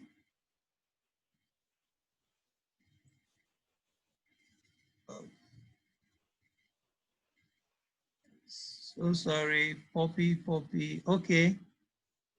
All right. Yes, great. Thank you. So, yeah, in terms of skills, where do we start? So, in general, insect farming, you work on a cycle. So you're working with the insect life cycle, so to say. So it's a lot of repetitive work, actually. So in terms of, for example, the average production worker, there does not necessarily have to be a huge amount of skill involved, but you do have to have a feel for the animal life cycle. You have to have a feel for, okay, are my larvae, it sounds funny to say, but are they happy, as in, are they surviving well in the conditions? Is it too humid in here? Is there something wrong? So it does not necessarily take, for an average production worker, a huge amount of skill or knowledge, but you do have to understand the basics of the life cycle, and to understand, for example, the feeding patterns and that sort of thing. But in terms of managing a facility, there is quite some skill involved, I would say, especially in egg production. That could be quite some detailed work, some technical work. So that you do need to have some extra skills there. And in terms of having access to those skills, there's a lot of resources available online that give you an overview of how a factory can be set up. There's one called by EWAG, EAWAG. They have produced a manual. There's also a manual by, how are they called? In Agro. They're based in Belgium. It's also available in English, if I understand correctly.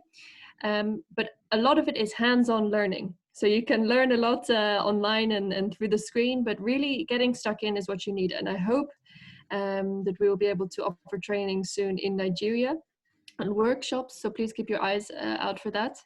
But I would really recommend, if you're going to begin, it's better to start small, because then if you have any problems, your problems are still small.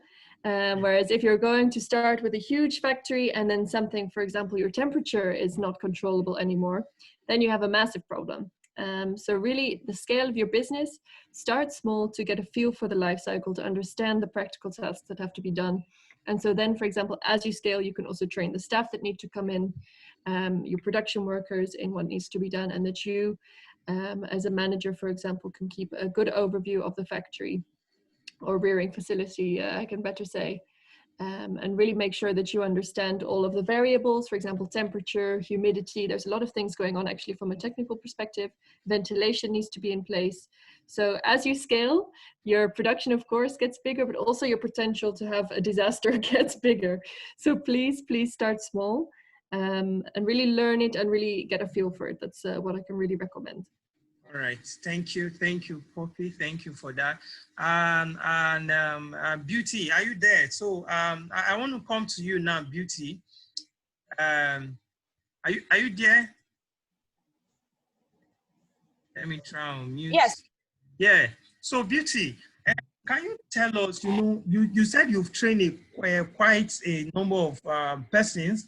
At Ibadan, I don't really see this very popular yet.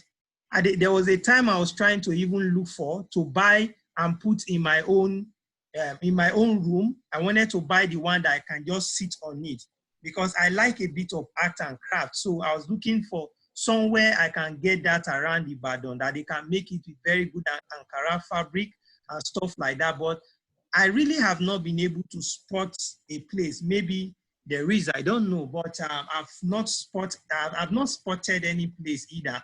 So, but I want you to just talk to us, and let's say I want to start this business. This is what I want to do. Can you tell us averagely on some of the key processes that I need to follow, and like how much can I say is a minimum funding or so? And what do I need to do? What is like the minimum funding that I should be looking at? And then maybe lastly, you can just talk to us briefly on how do you source for markets for these products? Oh, you're not, sorry.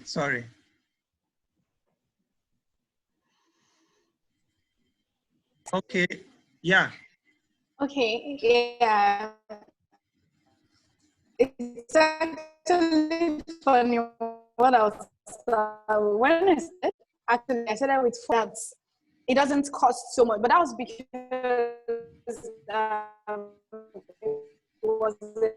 it was more like a test run for me in Ibadan. But when it comes to starting a furniture, either as a business or as a social impact project, they're just basic things for you to understand, which is like the basic process. What I do now, I'll come to what I do, is basic process of furniture making.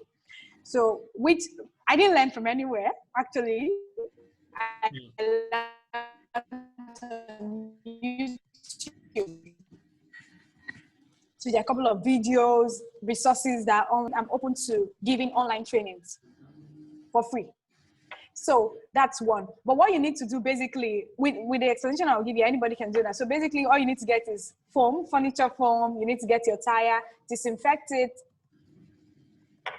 Hello? You need to get your tire, hear you. disinfect it, which is very important because you know where you're getting, you're not very sure where it's coming from. So it has to be disinfected so you don't take in germs into the home. So after the disinfection process, the next thing is for you to wash it properly and let it dry. And after that, you just do the whole furniture process, use your elastic glue, foam, the Ankara fabric. It's a really easy process, except you want to get to the very technical designs like the ones with arms and backrest. So then you may now need assistance with a proper furniture maker to help you do the cutting and everything. But the basic designs is something that anybody on an average, once you have interest in art, craft, or recycling, you can do that. So that's it for me. On an average, what you need to start is what I said was 4,000 naira, but that was like 4-5 years ago. The dollar, the prices of Nigerian naira has, with an average of 10 to 20,000 naira, anybody. Then for the market, the truth is the market is still not 100% welcoming. It's still very weird because what I do is recently what I said is for every client I make a normal furniture for, I give the person a tire niche as gift. Now when I do, because the truth is for you to get into people's head, you need to be visible. Visibility is a very important part of it. So if people don't know what you do, they can't patronize you. They can't come to you to ask for your product or what you're doing. A lot of people that supported me because they saw what I was doing and felt, okay, I'm helping the environment too. They just wanted to buy the product. Not exactly because it was extremely unique. So what I think is for the market, first of all, you need to do visibility. So what I did initially, when I started going for a couple of exhibitions.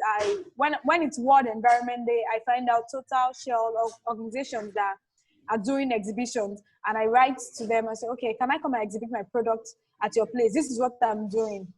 And so from there, the first year, Total invited me, Shell invited me, Nest Oil invited me, and Belema Oil. So for these 4 companies, I didn't make sales immediately, but 5 months later, I was making sales back to back. So first of all, it's important for us to understand the fact that visibility is extremely important. So you must put up your work on social media, use the right hashtag, get people see what you do. If you can get, for me, I was lucky to get radio interviews, newspaper interviews, and want to be. I know that a lot of people now understand. Hello? All right, Beauty. Yeah, I think the network is a bit bad, but I think we got. Are you serious? Yes, but I think we got your point. You said newspaper ad, you went for some newspaper ad. But I think in summary, is that you're talking about visibility, that we got to be very visible, because when we are visible out there, people can see what we are doing, and then that can relate to sales back to us at the end of the day. I hope I'm right with that. Yeah. Yeah. All right. Okay, thank you. While we still wait, Mr. Taiwo, are you there, sir? Oh, I hope I've not muted. Mr. Taiwo, are you still there? I wanted him to come up to talk to us a bit about the machines and, okay. Well, he's not here. I might have to call him to come back, but he's not here. But while we're waiting for him,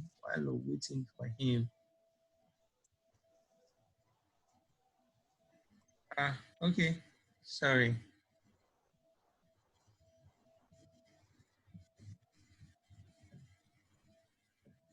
So, Poppy,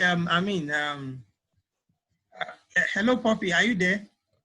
Yep, I'm here. Yeah, so Poppy, before Mr. Taiwo comes in and some others, can you just tell us a bit about what kind of waste do you use when it comes to insect? What kind of waste? You know, I saw that of plantain that you put forth. Is it just plantain that you use, or are there some other kind of solid waste to use, or is it just any kind of solid waste? That if you are looking at moving into insect rearing and others, you've already shown us that there is market for it in our aquaculture and our poultry industry. It's all around how do you market strategically as entrepreneur to them. But what kind of waste? What kind of leverage on? Yeah. Yeah. Okay. So if we look first, for example, if we look at Europe, we see one of the main rules is that you cannot use post-consumer waste, which is a real shame. So for example, household waste for food cannot be used. But this also gives us the opportunity then to focus on, for example, food industry waste. So if we would look at Nigeria in this case, we could think of, you have a lot of open markets I saw when I was there selling food. And if there is food there that is left over, for example, you have tomatoes that they start beginning to rot a little bit, that could be a very good waste source. So it can be, for example, fruit and vegetable waste can be used. You could also look at local industry. So for example, if you have a brewery, I don't know if you have a Nigerian breweries close by, to see if you could take some of the leftover brewer's grains or yeast or another byproduct that you can use to rear your insects on. Or for example, we've also been talking to a cassava producer who is peeling his cassavas, but then he's not doing anything with the cassava peel. So you can also look at using that sort of thing for a waste. So it's really a case of looking in your local area, because you also want to make sure logistically that it's reasonably easy to get access to that waste, and what sort of organic materials are available. And what you can best do is then, after you've got maybe a small unit for rearing, is test those substrates, because it's very dependent on what you have local access to. It might change seasonally. For example, I think in Nigeria, you generally have a more temperate climate throughout the year. But in Europe, for example, we have very drastic changes in the seasons and of course what can be grown. So that can also have influence on what raw materials are available to you. So it's also a case of logistically planning what materials are available at what time of the year, how much of it, and also whether you have to do any pre-processing for those materials. For example, if you have a whole mixture, let's say you have a mixture of tomato and cassava peels, let's say, it might be a case that it's good to chop all of those materials into a very fine, more homogeneous substrate, rather than that you have a lump of tomato here and a lump of cassava there. But you have a more homogeneous substrate by processing a little bit, blending it perhaps, and then you will also get that a more homogeneous result in your rearing. And we recommend that, that you test that with the local materials you have, and you also look at the practicalities of it, because it's very nice if you find a beautiful substrate that works perfectly. Yeah. It's not so useful if you find out that it has to take 5 hours to get there and the road is swept away twice a week. So it's a case of really looking practically at what's available. And also you have to be a bit careful with the moisture content. In general, black soldier flies can handle quite a moist substrate, but you have to make sure that that it's not too wet, otherwise your larvae will not be happy. And also, for example, acidity might also influence it. So just looking practically, testing it, and finding what is best in your circumstances. Thank you, Poppy. Thank you. I think the last question, I have a question for you before I go to, I quickly go to beauty and then we close this up. Mr. Taiwo is not online. I've tried reaching out to him, but he's not here yet. I don't know, maybe he's having some difficulty, but however, I think I can always get him to reach across to as many that registered. Okay, Mr. Taiwo is back. He's back. So I'll ask him a question and then we try to close it up. So, but someone asked a question for Poppy before I go to Mr. Taiwo now. He said, what would be the key factors to breeding in a fly loft cage for optimal PSF egg production? He said, what key factors? So I think that question is asked from Ifeanyi. He's doing something a little bit around insects or around Port Harcourt or somewhere. Port Harcourt, I think Delta also. So one asking that question, Ifeanyi, I have to confess here, I think you can better speak with our black soldier fly expert in the company. So let's get in touch. I think we have already been in touch. If you have my my email address, and we will connect. Then they can give you some more detailed information. Details. All right, if I so Poppy is saying it's the question has is a bit technical, so it's something that the experts in back in their office there in Netherlands will be able to attend to you. Poppy is more of a business project person in charge of the project. She's not deeply involved in the technical aspect, but she will understand the numbers and understand how to put a lot of stuff together project. So please, I know you have a mail, you can reach out to her. I think that question will be answered. Mr. Taiwo, are you there? I have one question for you before we bring this to a close, sir.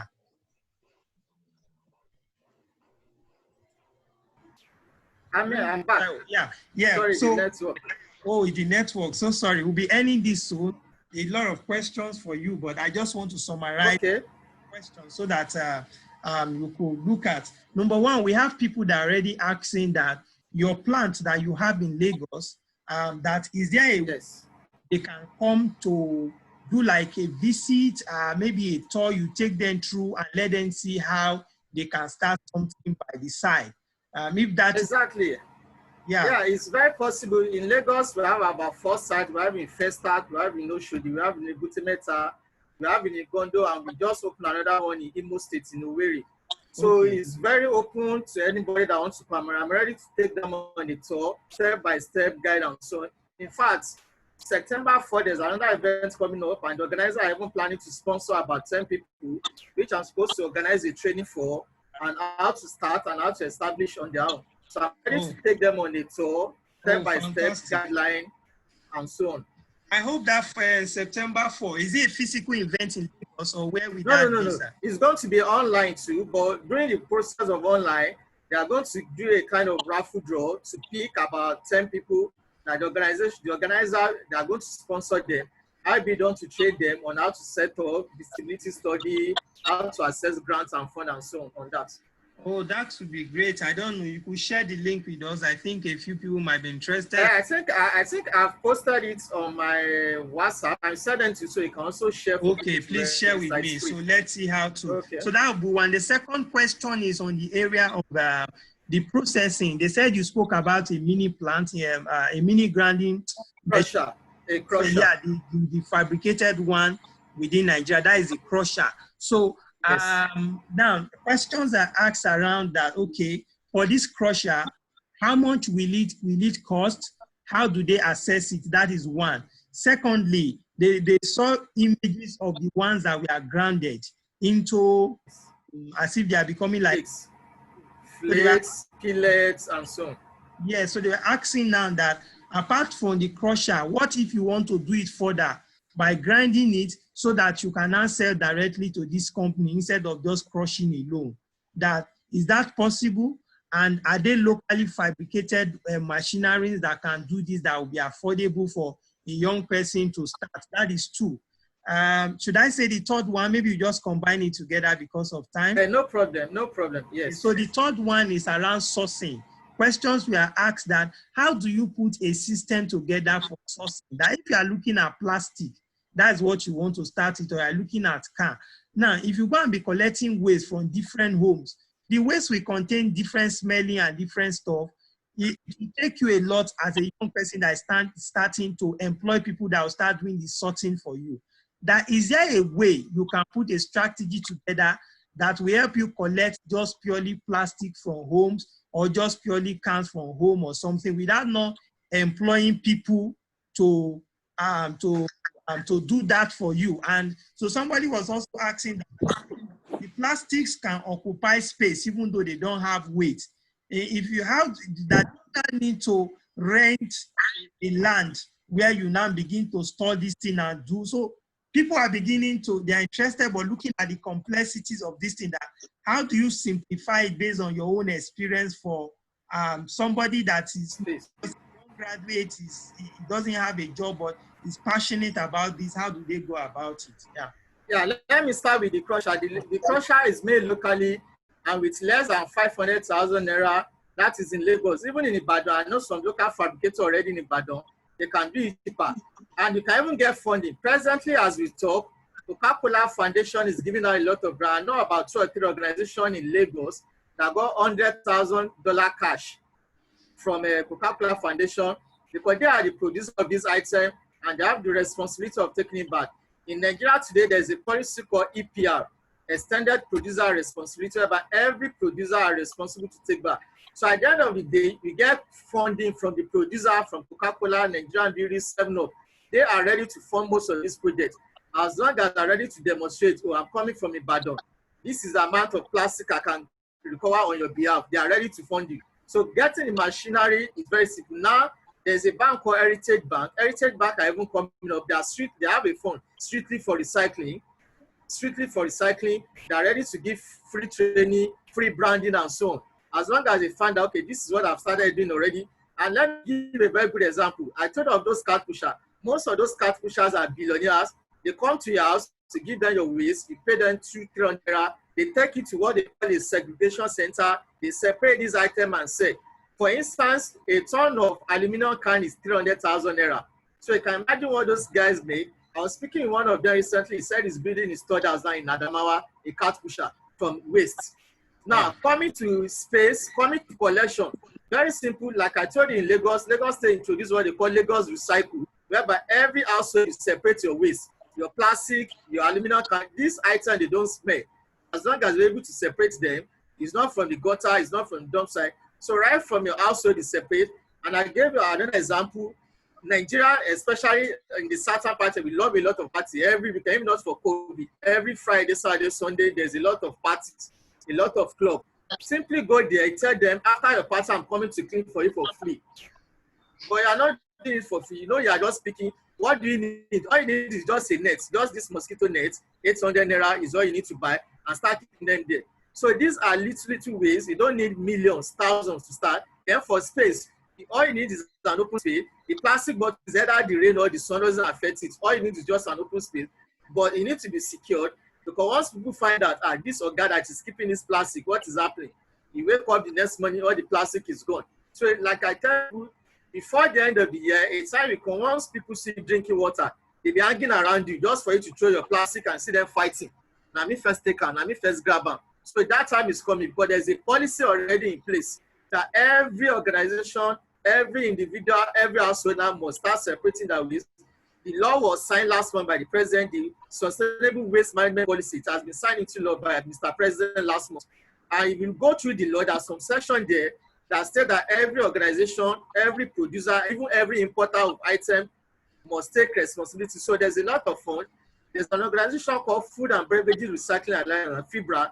They have set aside over 200 million naira to mop up their waste, but people are not tapping to this opportunity. The opportunities are there as long as you're able to demonstrate, oh, I'm calling from Maiduguri, I'm calling from Abuja. I have the potential of going around to pick all your plastic bottles for you. I need just a small land, I need a small space. Ogun State now, for instance, they're giving free land. If you're ready to demonstrate, you want to go into recycling, Ogun State is ready to give you a free land to start your operation. So, like I told you, happening in your state now, the government is ready to give it to a private sector. And these are acres of land, not even plot of land. The one that's happening are acres of land. The government is looking for who to take over. As long as you can demonstrate, so you can start from your own household, your streets, just get a net, or even any party you go to, start picking this. Like I told you, you can't meet up. 5 billion bottles is being produced every year, and they keep on producing. Coca-Cola is not stopping, Limca is not stopping, they are producing. And a lot of industry are coming in. Now we have another product called like this ginger drink. We have both and so. So every year, 5 billion bottles, where are they going to? So once you're able to demonstrate to calculate, you have free access to funding. I've given an example of recycle points. We have gotten $200,000, we have gotten $500,000. Funds keep on coming every day. Just like the lady doing tires. Once people say, oh, this is nice initiative, what can we do? How can we come in? And before you know it, people want to push for such initiative. And lastly, like I told you, in Lagos State now, Lagos State is coming what is called waste plastic policy. That policy will make it mandatory that every producer must take back. And how do they take back?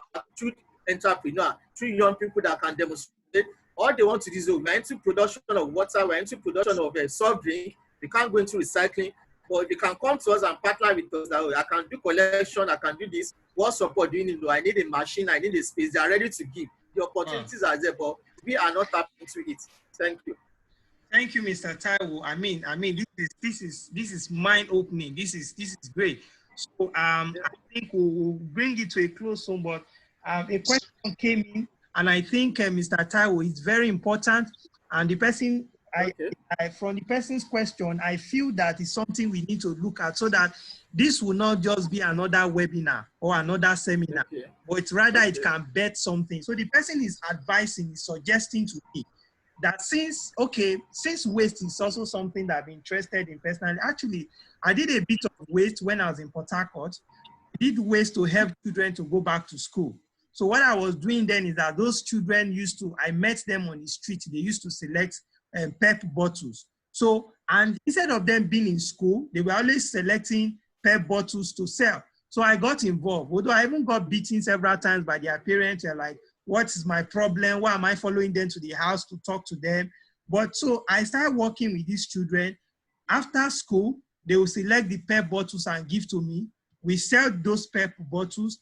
I save the money and I use the money to pay for their school fees and to put them back in school, right? So when I came into Lagos, it's not been an initiative that I've been pushing because maybe I felt that a lot of people doing it in Lagos. But when I came to Ibadan now, I saw that there is real need for waste recycling in Ibadan. Ibadan generates a lot of waste. And I can be asking that, can I talk to you that he does not mind if you can do master class for 2, 3, 4, 5 people that, and have a charge that even if you don't want to do it free, so that you can know who is serious for you to mentor.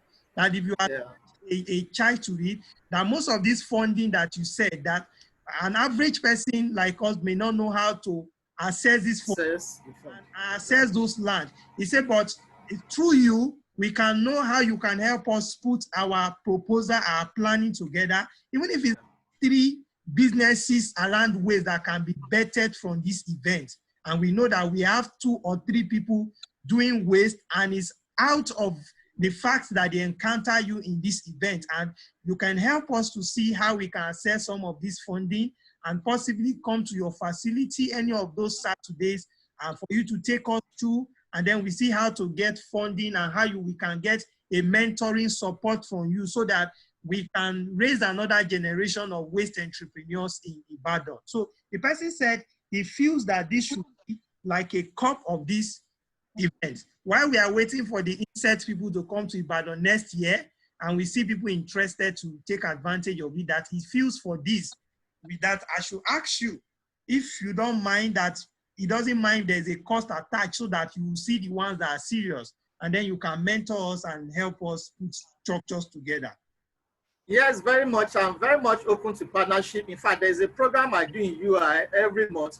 If not for COVID, the program has to do on waste to energy. There's a center in UI that is not even being utilized at all. What it is, they get to use tire, they convert them to diesel, they convert them to power, which I've posted severally on my. In fact, the next one is supposed to be in April before the COVID, but I'm even planning to come to Ibadan by September, I think 25, 26 in UI. So I'm very open to partnership. I'm ready to take them on the tour, even helping them in putting the feasibility study together, how to assess the grant and who to talk to in assessing the grant. I'm open to partnership, no problem at all. I'm open to partnership. Okay, that's great. So I will be in touch with you. It's also something I'm also looking at getting involved in too, possibly maybe run it as a social enterprise using the model I was running before, where I was trying to help children from the street to go back to school through the funding that is gotten from recycling of waste. You know, maybe it could be a model to Zumba, because we have several children in several communities around Oyo State that. Yeah, let me even come on that. Even the one for children, what we do is we try to discourage children from doing that. Instead, their parents do that now. The parents collect on their behalf while the students are in school. And we also have corporate bodies too that collect and donate on behalf of the student. So while the students are in school, their parents and corporate body are collecting on their behalf, because the children are supposed to be in school. They are not supposed to be on the road picking it. So their parents pick on their behalf. You see corporate organizations like Mobi or Ando even use our stationer as drop-off center and donate on behalf of the student. Instead of the student collecting, we have organizations doing that. Let the student remain in school while their parents collect, and you see corporate organizations collect on behalf of the students. Wow, interesting. So I really feel we can do a lot. That this is not actually just a seminar, but this is something that should translate to business. Even if it's one waste business or two we can get from this platform, I think it's what it shouldn't just be a talking meeting, but it should be followed with action. So I will be in touch with you, because aside hosting the seminar, it's also something that I'm passionate about. The fact that we are holding opportunities in Ibadan and the first edition is on waste, not just because it's a problem, but it's because it's something that bites me. Anytime I'm walking in the street and I see waste all around, I'm concerned. And so I felt that a lot could be done from this, and only me alone cannot take all the waste issues in Ibadan and handle it. But I think we can start seeing new generation, new guys emerging and becoming waste entrepreneurs. So we'll be in touch with you to see how we can put program together, and that can help in assessing funding and some other stuff, even if it's for just one or two persons. I think it's something I'll work closely with you on that to ensure that that is done by God's grace. Yeah. No problem. Thank you. Yeah. Thank you so much, Mr. Taiwo. So I think I've taken questions from almost everybody. So we have to bring this program to an end. We planned for 1 hour, 45 minutes, but due to some issues, some people have left. I mean, we have averaged about 30 something people that showed up today. Some people have left. I'm still going to save the video and also share it for us to go through and watch again. And so if you are interested, I know if you received an SMS from me, my number is there. I mean, just get in touch. I mean, serious-minded people, and I'm going to talk to Mr. Taiwo. We want to see if it will take a course so that we can know who is serious, because sometimes when you say things are free, anybody that is not able to do this life, we just jump on them. That's why I buy into the person's idea. It's not because I want to make any money from it or so, no. I myself, if I'm going to get involved, I will pay you. So, but I know that sometimes when you put your money into something, there is a way you make some level of commitment and stuff. And then also, you cannot start processing grants for almost 10 people.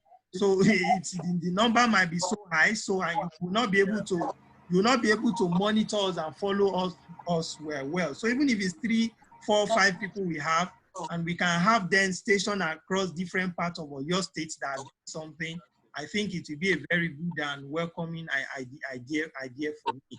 So that will be one of the action points from today's meeting. And by God's grace today, I will still talk to Mr. Taiwo so that we can take things off from there.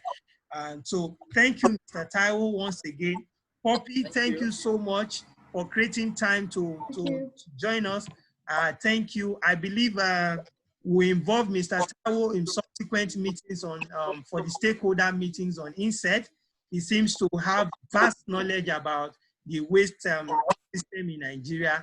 And let's see what we can also collaborate with Mr. Taiwo as an institution in Nigeria, as an institution in Netherlands, to see what we can do. Because collaboration and partnership is the way. Doing what you are doing before, there's no need of starting it again from scratch. Just partner with them and see how better to get things done, right? So Beauty, thank you so much for joining us. I don't know if she's still there. We really learned a lot, and your story is quite inspiring to especially young people. Beauty learned what she's doing from YouTube. That is inspiring. You know, instead of spending data to download porn or do some other stupid stuff that might not benefit us at the end of the day, she used her own to see how she could watch videos and others that would be very useful to her. And she built her business literally by not even training under anyone, but by watching YouTube videos. So I think young people, we need to arise, understanding the fact that we can learn anything online. I have a friend currently that told me that he is running a fashion business, and he told me that he learned how to sew. He learned how to sew from YouTube. I was shocked. He said he learned how to sew from YouTube, and he's getting things done. So I think young people, we just need to get more serious, arise, and beyond the different excuses around. we should just put them aside and see what we can actually do. So thank you so much. Thank you so much. Thank you, Victor. Thank you, sir. So thank you to all the participants. I'll be in touch to share the link, and I'll be in touch with our speakers. I really appreciate you, and please do have a great day. Thank you. Right. Bye. Thank you. Bye. Yeah. Bye. Bye.